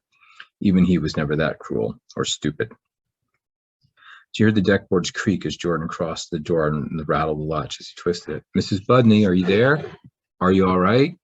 Colleen tensed in the tub. This guy was not going away on his own. She had the sense things were about to happen rapidly now. She gripped the hairspray and the butane match tight. Mrs. Budney, I'm concerned you may have injured yourself, that you might need assistance.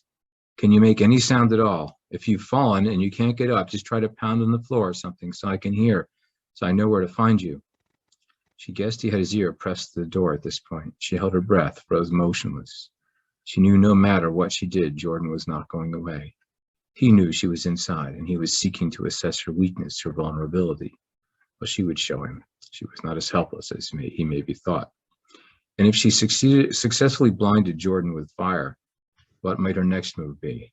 She could make a break for the front door, but if she ran out of the house at this hour, she might run into the creeper. She hadn't heard it stirring, but it had to be listening.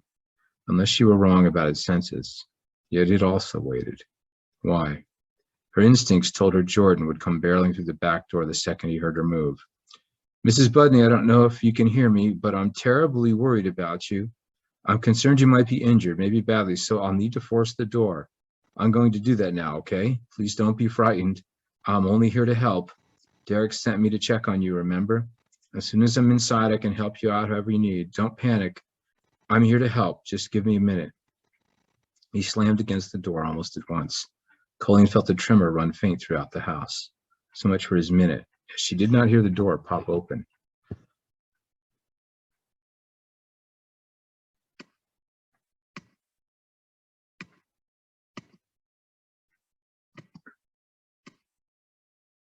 Jordan cursed in a muffled burst, then struck the door again.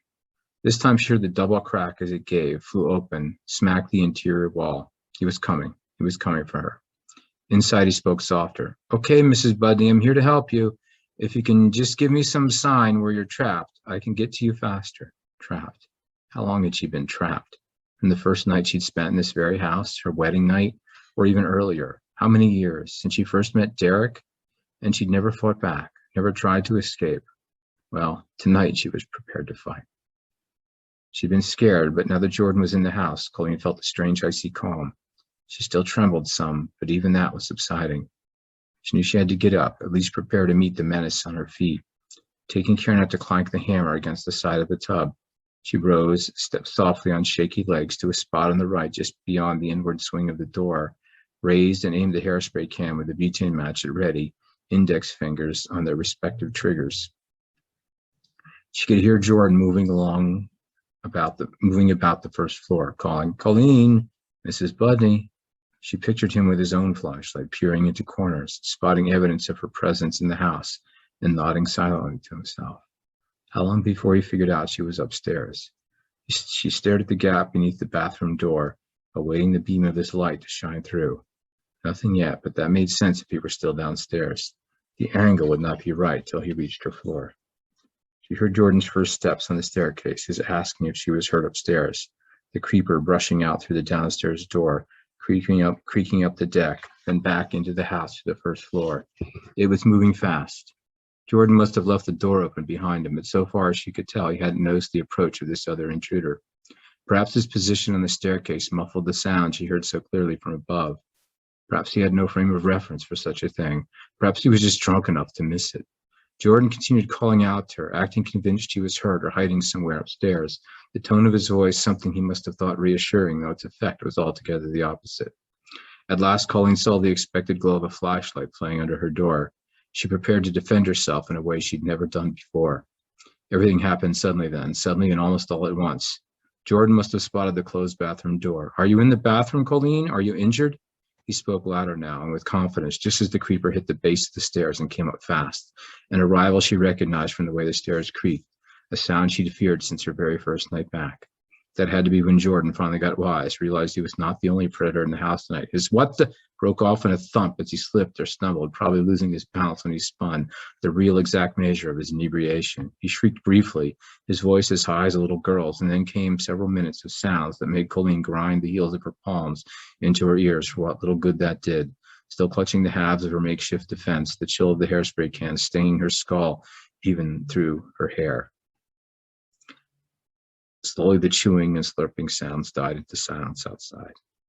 Everything was quiet a while. Then the stairs began to croak and creak again, and the whole house quivered slightly as the creeper climbed higher. Her mind supplied unwanted images of a thing she'd barely witnessed in motion, and very suddenly she saw it as a much larger version of the very hungry caterpillar, something from a book she'd read to the twins when they were small. Colleen began to shiver. Coat no longer seemed to hold off the cold. She wanted to wrap the comforter around herself, but it lay crumpled in the tub, and she didn't dare move toward it and risk making any sound.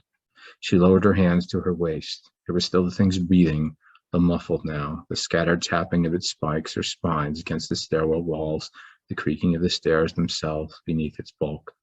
Would it go back to the basement now that it had fed? Or would it decide to camp out on the upper floors? What if it got comfortable and chose not to leave in the morning anymore?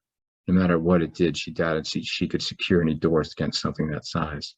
If Jordan had kicked the deck door open, he had likely splintered the jamb, in which case only a carpenter could repair it now.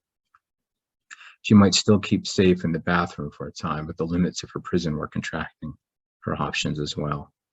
The floor beyond the door popped and crackled as the creeper heaved more of its mass up the stairs. Soon Colleen heard the thing's wet, sucking wheeze right outside. Her hands shook so bad now she pressed them to her stomach. fought to keep her breathing as quiet as she could. On the other side of the door, the creaking floor sounds eased till only the wheeze came through. The sound grew lower in register and more ragged, and its pacing slowed. Was the thing preparing to go to sleep right there? Did it need time to digest, perhaps, like an anaconda after swallowing an Amazon explorer? What if it stayed outside her door right into the day and didn't depart at its usual hour? What if it knew she was here and decided to wait her out? She wished she'd already climbed back into the tub to lie down. She couldn't stand up all night, but she didn't want to make the slightest sound while the creeper remained right outside the door. Maybe she could ease her way down and into the tub. But for the moment she held still, staring at the door and listening, studying the semi-silence outside. After several minutes passed without any change, Colleen heard a rustle near the door, near the floor, a soft sound, almost squishy. Peering down in the dim light the window admitted, she saw a wide, dark band sliding under the bathroom door, several inches across and already far enough inside it was questing toward the edge of the tub. Its mobile tip dabbed at the floor as it passed, the entire appendage quivering along its entire length, as with hidden transmissions of hunger and need. For a moment she froze, then regained the agency of her limbs. She crouched in one smooth, fluid motion and waited for that dark, flat feeler or tongue to come close. When it did, she thumbed the hairspray toggle while fumbling the trigger of the butane match. Hairspray hissed out but failed to light, and the intruding appendage changed direction to the sound, came straight toward her face and fast. She almost dropped the match but held her position, adjusted and got the butane right, thumbed the hairspray in tandem with the flame. A plume of ragged orange fire ignited and flared out all at once, nearly blinding her dark adapted sight and making her panic and release both triggers. She closed her eyes and shook her head to get her vision back. When she reopened them, she saw the thing was only inches from her chest. She aimed the flame almost straight up and fired, jerking her head back as she did. Sparse blue sparks arched up where the fire struck the thing. The creeper's tongue sizzled and writhed, jerked away from her and began squeezing back beneath the door at once, bunching and pulling under a few inches at a time. Colleen rose to her knees and gave it another shot of burning hairspray, then collapsed back onto the rim of the tub. She didn't want to take her gaze off the thing, but layered after images of the flames remained in her sight. She was spraying fire around her house while she could barely see. She closed her eyes and counted to 5, opened her eyes, closed them and counted again. Once Colleen's vision was clear enough, she saw the questing extension had withdrawn beneath the door. She heard the wheezing outside increase again in frequency, a sort of buzz or hum, joining it as an undertone now. This was the moment of truth. Had she genuinely injured the creeper, hurt it enough to make it back off, or had she simply pissed it off? Was it discouraged, or was it minded for revenge? Would it simply use its bulk to smash down the door now and reach her? She doubted her makeshift blowtorch would help her much then, nor the hammer. And there's a picture of this scene also, once again by the great and wonderful Michael Bukowski. Here, to get from a wonderful picture from Colleen's viewpoint there. And again, I showed you all these in color earlier. Sam Cowan, when he originally published this with Dim Shores Press, put out these little color plates on sort of cardstock that came with the limited edition of the book, at least with the first edition. There were 2 editions, one of 100 copies and one of 50, and the first 100 had that. The floor creaked. Colleen envisioned the creeper rearing to attack. She turned toward her lone little window, considered once more how long it might take her to open it and clamber out, calculated how bad she'd be hurt in the fall to the ground.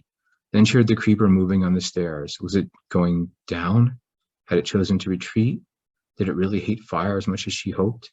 Had it perceived the door as a solid obstacle? It was going down. She strained to listen as it reached the main floor, paused almost 10 minutes, then crawled back along the same deck as it entered. Same as it entered. At last, Colleen heard the familiar sound it made squeezing into the basement. After an interval of several more minutes, it grew quiet except for the erratic wheeze that carried up faint through the floorboards and vents. The very hungry caterpillar was going to sleep. Colleen twisted and settled into the tub, set her simple armaments between her knees, and bunched the pillows up behind her head. Strangely, her heart only now began to beat fast when the danger was apparently past. Both dangers. What had almost happened to her? She could manage a pretty good guess regarding Jordan's intentions and his fate. How close had she come to sharing the latter? At what point would the creeper have smashed down the door, and when would it be back? She hugged her knees and scrunched up her eyelids, struggled to project herself into the inhuman mind below. Pain, anger, hunger. Which would drive the creeper most?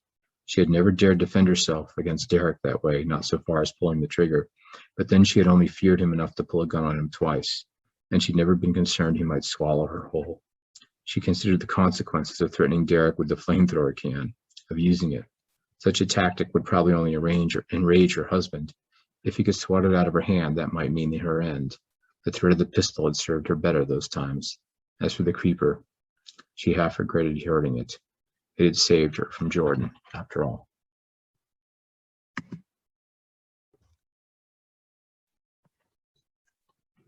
Colleen listened. The creeper drew rough, wet breaths, the only sound. Maybe it was full for now, true. Or maybe it was only saving her for its next meal. She wrestled long hours with insomnia, tortured by thoughts of another attack, considered escape out the window or even the front door, and where she might go. Went so far as to contemplate calling Derek if the phone still had any charge, but she left it downstairs on the table by her soda supply. She thought a lot about Paul. Sometime after midnight, she slipped into sleep.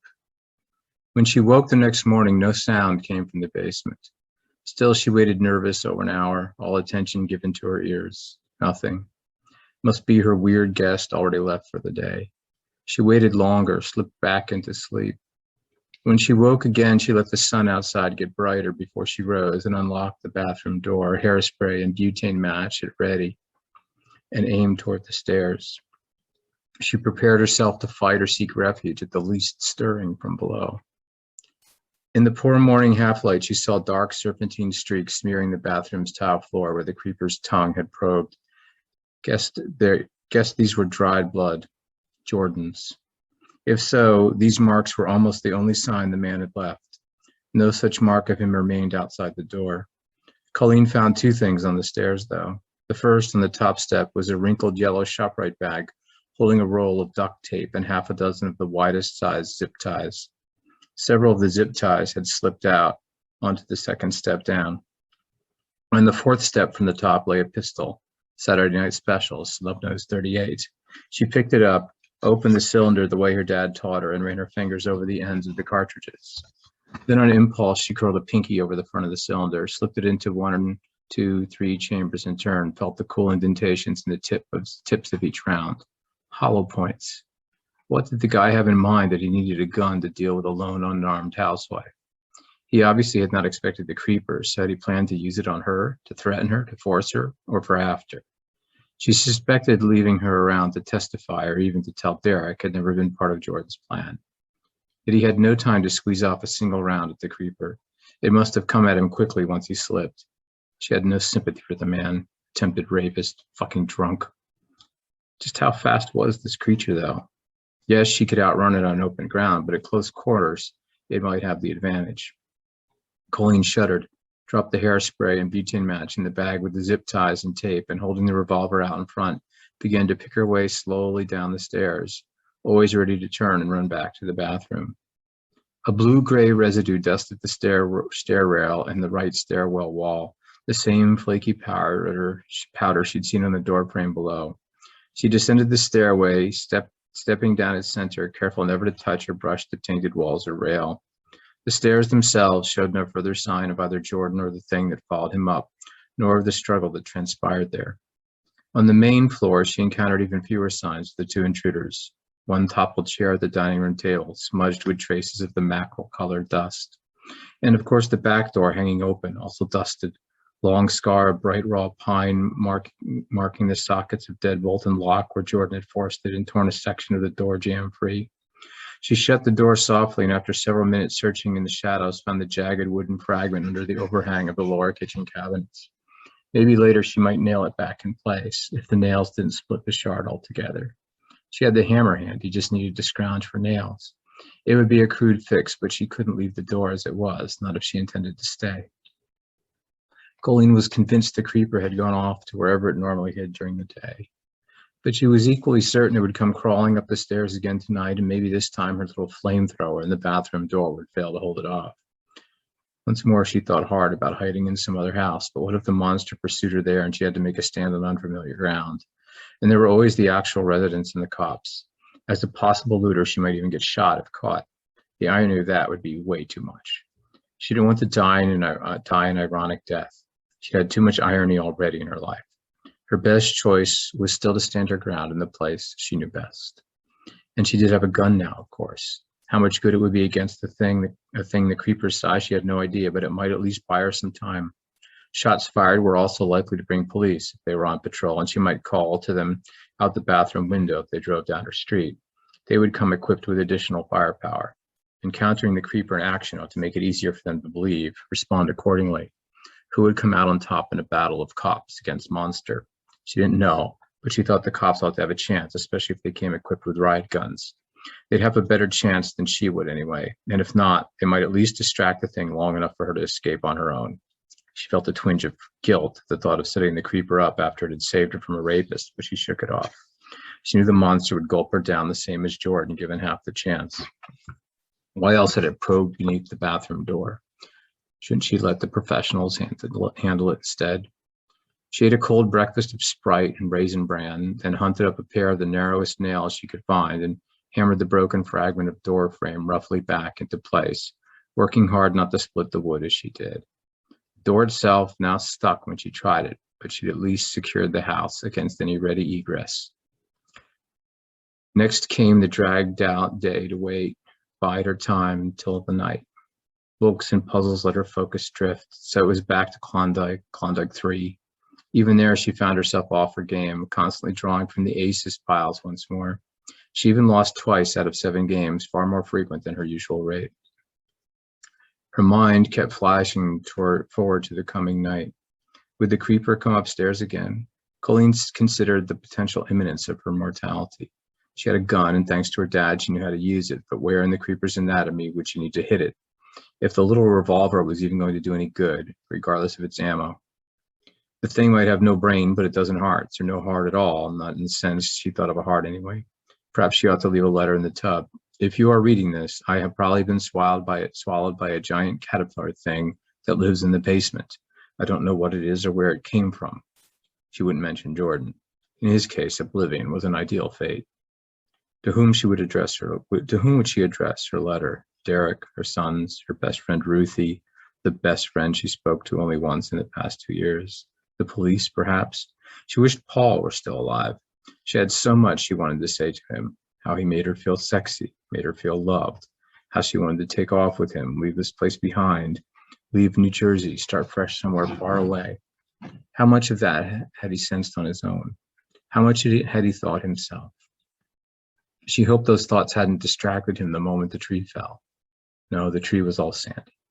Such harm could not have come from the love she felt, the love she hoped Paul felt the same. Paul was gone now, and he was the only one to whom she might have left such a letter, so no letter.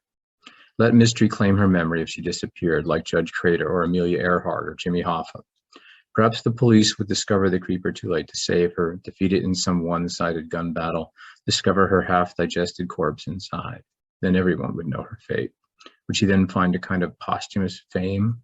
She pictured tabloid headlines. Giant centipede devours Jersey housewife, or Sandy sea monster claims woman as seaside snack. She'd show up in that magazine the boys used to bring home, Weird New Jersey. They used to go with some odd girl from Middlebrook to visit the sites it mentioned.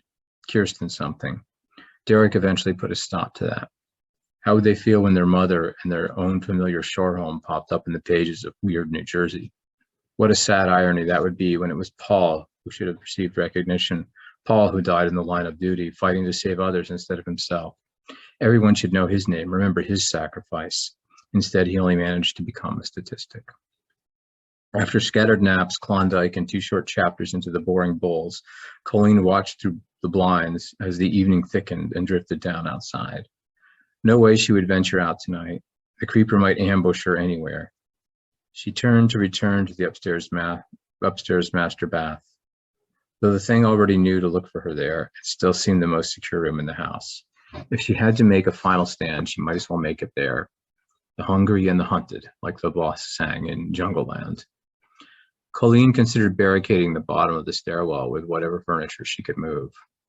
Problem was, she would have to finish the job from the inside. How could she snug up heavy items to the doorway by herself, have table and chairs to cover the upper part of the opening? And how easy for the creeper simply to shove aside any barricade when it arrived. Best to trust the 38, her makeshift flamethrower, the locked bathroom door. She sat in the gloomy restroom tub, pistol, hairspray, and butane match arrayed beneath her angled knees. The next move belonged to the creeper. She could only wait. She was prepared as she could be, at least without military-grade ordnance. With a couple grenades or a rocket launcher, she might have a chance, but such weapons would probably kill her too if used inside, if not at first in the ensuing fire. Though the thought of destroying the house was not altogether bad. Colleen kept watch in silence and dark. Hours passed and the rush of adrenaline she'd been riding faded away. She struggled against the weight of her eyelids, her head, but she could not win in the end, and sometime before midnight she slumped in the tub, chin on chest. Sunlight filtering from behind the blinds woke her. She arched her head up and regarded the door, unbroken, unopened. The entire night was gone and the monster had not come. Why? Had her awkward fix to the back door kept it out? Or had the memory of her little flamethrower on its tongue kept it downstairs? Perhaps Jordan had satisfied its appetite for a while. She strained her ears to hear it wheezing below, but heard nothing. Had it already departed? Had it come and gone without her notice? She doubted that. Or could it be the creature never returned last night? Perhaps it had to return to the sea to digest, or to a burrow somewhere in the sand. She needed to use the bucket and she was hungry, but she wasn't getting up or going anywhere just yet. She had to be absolutely sure. What if the creeper was clever in attempting to draw her out? Could it be that intelligent? For almost half an hour, Colleen fought her fear, hoping to hold off another adrenaline rush, so long as she needed to keep still. No sound came from beneath her the entire time, or from outside. In the end, she rose, climbed out of the tub, did her business, opened the door with agonizing care. No new signs of intrusion marked her floor. She advanced down the dismal stairs, 38 always out front, cocked and ready. On the first floor, nothing. The back door, intact. Her quick inspection for enormous monsters found no sign. If the thing had returned late in the night, it hadn't invaded the upper floors. She doubted the broken door could hold it back if it really tried, so had the creature even made an attempt to enter? Had it ever returned to her home last night? If it did not lay curled quietly in the basement below, she'd have no way to be sure it had come back in the last 24 hours at all. The creeper's comings and goings have been so consistent this far. Colleen had grown almost comfortable with its presence. What would she do if the creature changed its schedule now, became erratic and unpredictable, like Derek? She couldn't handle dry cereal this morning. Her stomach was a tight, clenched acid knot. She breakfasted on tinned fish instead, sluicing the contents down with a can of Sprite, the brine and shredded fish flesh, the steamed down to softness bits of spine and bone. Having temporarily addressed her nutritional needs, Colleen considered the options ahead. She could stay inside till tomorrow night, or she could step out and check the basement, see if the creeper had in fact returned. And if it did not wait below, how quickly could the creature rush the door? How fast could she aim and fire? How fast could she turn and run away? Stepping outside in the daytime brought additional risks unrelated to the creeper, the reason why she'd avoided such excursions so far. Someone might report her, and then the police would come. She had her ID, but not a copy of the deed. Even if they believed the house was her own, she remained in violation of the curfew. She saw herself cuffed and hauled off if they did not do far worse. Colleen wondered if they were using the seaside jail or were they shipping prisoners somewhere else. And her one call, that would have to go to Derek. If he even decided to bail her out, things would not go well back in Sauerland Hills. She ignored his directive not to stay overnight in Seaside, and she could see him wanting to punish her for that choice. She doubted she'd get a chance to prove him wrong. He'd start in, and the only question then was how far things would escalate. Without the boys at home, she would not be safe. After an unmeasured duration of probably half an hour or so, Colleen stepped toward the door, patting the mag light in her belt, now positioned opposite the 38. Her pants had grown so baggy the accessories actually tightened her belt and helped keep them up. And she might need both revolver and light as she inspected downstairs. She left the door unlocked behind her, cracked open only half an inch, and crossed the deck with agonizing slowness, assessing the sound of each of her steps, listening for some response, any response from below. Nothing came, so she continued out. Once she'd reached the sandy ground, she prepared herself to run away rather than back upstairs. She'd passed the point of no return. If the thing was down there and came after her, she'd have a better chance on open ground. Leading it back to the house where it could corner her seemed suicide now. Colleen held no confidence locked doors could hold the creeper off, especially the back door now that its frame was already damaged. Nor was she convinced the gun would stop it, maybe only make it mad, the very angry caterpillar. She shuffled toward the basement door at a measured halting pace, pistol pressed against flashlight in her unexpectedly steady hands. Even with fresh batteries, the sun erased the Maglite's beam entire until she got within a body length of the door. At last, the cold light she cast began to reflect off surfaces inside the room. She took one more step closer, another, played the light around the interior in an extended arc. Colleen saw only the upended furniture and appliances as before. No bus-length sea monster with spikes down its back and a suspicious bulge somewhere in its middle. She stepped closer, took a deep breath, and stepped right up to the doorway. Swinging the light all around the basement, she saw nothing other than walls and furniture and floor. A toppled easy chair made her think of Paul, how she dared one time to meet him down here when Derek was passed out upstairs and the boys were on the boardwalk, how she gripped the back of that very chair while he tugged her shorts down her thighs and slid smooth inside her. She'd been so wet already, but Paul was gone, and now the creeper was gone too. Did it slip out before she woke this morning, or had it never returned at all last night? She'd come to rely on the creeper's regular schedule. Had she come to count on its protection too? It had taken care of Jordan for her, hadn't it? She didn't plan things the way they played out. But wasn't she also now considering luring Derek into its grasp? The notion floated in her mind below the surface of consciousness, but it was there. Invite Derek to meet her, tell him she was staying in the basement. Time is arrival right. Another problem solved. She wondered if she could do it. But if the creeper really was gone, if it wasn't coming back, so much for that plan. She had no idea where it might be hiding out. What if it picked another house? Or maybe now it roamed the neighborhood at night. That meant her nocturnal expeditions just got a whole lot more dangerous. She might come upon the creature anywhere, at any time. What if it trapped her in an unfamiliar home, a place where she didn't know the floor plan? Just how clever a predator was the thing. It had taken an armed man down without a fight. Could its temporary disappearance be a deliberate plan to lure her out and trap her? Or did it even care? How well had Jordan satisfied its hunger? Perhaps it had gone off to digest him for a week the way a python did, or it might be recovering from the burns to its tongue, though she heard it all that bad. Colleen calculated how long her current cache of canned goods would last, how many days before she had to venture out again. She had batteries, finally, Sprite, and water for at least a week. Food was running low, but couldn't a person go much longer without food than water? She was certain she read that somewhere. Wasn't that how hunger strikes worked? Water, but no food. She still had the canned pineapple, a last resort.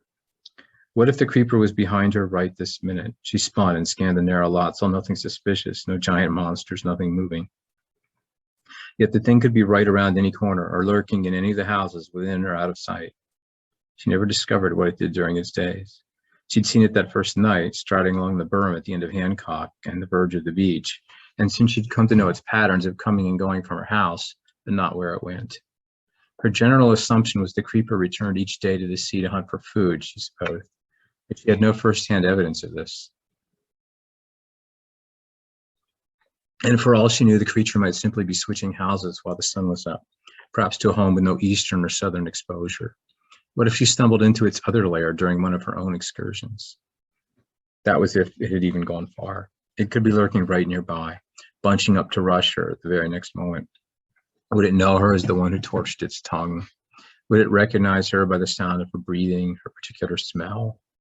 Colleen considered her exposed position and hustled back up the deck stairs. Once inside, she locked the door and collapsed into a kitchen chair, stuck the light back in her belt, but set the pistol in her lap. She listened close for any sound from outside, kept her gaze on the kitchen door, ready to aim and fire the moment it burst open. Minutes, nothing. Longer, nothing. Maybe it only waited for her guard to drop. Just how cunning a hunter was the creeper. The consistency of its movements so far had created a sense of safety for Colleen, but now that it had deviated from its punch clock routine, she felt a familiar discomfort creeping in. She had begun to feel a degree of ease with her reliable basement squatter, but now she could no longer predict its movements. It would be dealing with a much larger, deadlier version of Derek. It was deja vu all over again, the way Yogi Berra used to say. Just when she'd begun to consider the monster almost a friend. After all, it saved her life. probably not on purpose, but that action had to count for something. Though it remained only morning, Colleen climbed back up the stairs, locked the bathroom door, and settled once more into the tub. Bored enough, she actually made some headway in the bowls. She read till she encountered the line, "This was the sort of room where there could be spiders and one would not see them." That was too much. Way too close to home. She flung the book behind her latrine, where it fell to the floor with pages splayed, possibly still to the spider page. Bowles had betrayed her, whoever he was. She was trapped right this minute in a room, in a house, in a town, all of which had become the room where something worse than spiders hid. Or was she herself the spider hiding in shadows? She thought of a possibility she had not considered before. What if the creeper was not alone? What if others of its kind had also invaded Seaside Heights? She had only seen it one time, after all, and that was in the dark. How many similar creatures might be loose in Seaside, perhaps taking turns occupying her basement? Maybe they knew she was upstairs all along and had set her aside for some special kind of feast. Who knew how many of the monsters were out there, or what they got up to during the days? Perhaps the creeper had only gone off this morning to call for help or hunt for a mate. Colleen spent most of the day behind the locked door of the upstairs restroom, uncertain when her creeper or one or more other such creatures might return. She ventured downstairs only twice, once for food and drink from her meager stash, and later to the sunroom for an old board game whose lid she could use to lay out cards for Klondike, a thing with many plastic parts called Mousetrap. She remembered the game as missing several pieces, but couldn't remember which. The diving board, the bowling ball. No one had touched the dusty, faded box in years, not since the boys were still in grade school. Wedged between her ribs and thighs, its cardboard lid served well enough as a makeshift card table. She napped as she played cards. Somewhere in the afternoon, she set Mousetrap on the floor and hung over the tub, struggled to assemble the multicolored components based on blurred recollections. The game's instructions were one of the components gone AWOL. Despite her memory of lost parts, all the other pieces appeared present, and after some trial and error, she had the entire Rube Goldberg contraption put together and began catching plastic mice, which got boring fast. She wished they had Booby Trap. That game might prove suitable for solo play. Dark at last began to seep between the blinds. Colleen set the cards and game aside, checked the position of the 38 in her lap, pointed toward the door. In an hour or two, the creeper ought to return, but it might come back early, and it might bring friends. The question was whether it would come after her again. If it did, was raw firepower going to hold it off as well as the fire itself had the night before last? Colleen kept her vigil to the hour of the creeper's expected return and beyond. Close to midnight, her head collapsed on her chest. She woke several times before sunrise, and each time strained to hear the wheeze and rustle of her monstrous squatter. Yet beyond the natural creaks and pops of any old house at night, she heard nothing. Could it be she had 46 Hancock all to herself? Hadn't that been her plan at the start? Another night passed sans sign or sound of the creeper. Once the sun at last began to ooze through the closed blinds above, Colleen stood shaking and shook the cramps from out of her limbs. Sure as she could be, the creature was not in her basement. Her new morning ritual came next, padding down the stairs with the pistol outstretched, stopping to listen after every step, hearing nothing. Once she checked the basement and found no evidence of the creeper's return, she felt a fresh wave of melancholy. A massive and dangerous monster had been hiding in her home. She ought to be happy it was gone. Instead, she considered the routine she built around it, its disposal of Jordan right at the moment he'd gotten close enough to threaten. Likely it never knew she was in the house until it got upstairs. Likely it would have gulped her down, same as Jordan, if it caught the chance. She missed it. She owed it. And now she was feeling what? Empty monster nest syndrome? Yet if she grew lax in its absence, careless in her habits, there was always the danger it might return unexpected to come upon her unawares. She might not think so kindly of it then. Colleen had no way to know if the creeper was gone forever. Perhaps it simply went off somewhere for a few days to finish digesting Jordan, down into the sea or a hole in the sand, in which case it might be back after the bulge of its big meal dissolved. And if she got sloppy in her schedule, stayed out too late, or forgot to lock up, would she become the creeper's latest meal? Since Colleen no longer knew the creature's whereabouts, she abandoned her nighttime outings altogether. She had enough food, enough soda, if not water, an adequate supply of batteries, all to last a few days. She couldn't risk entering the home where the creature was camping, not to mention the danger of an encounter with the cops. She considered the increasing likelihood they knew by now they had a break-in bandit on their hands.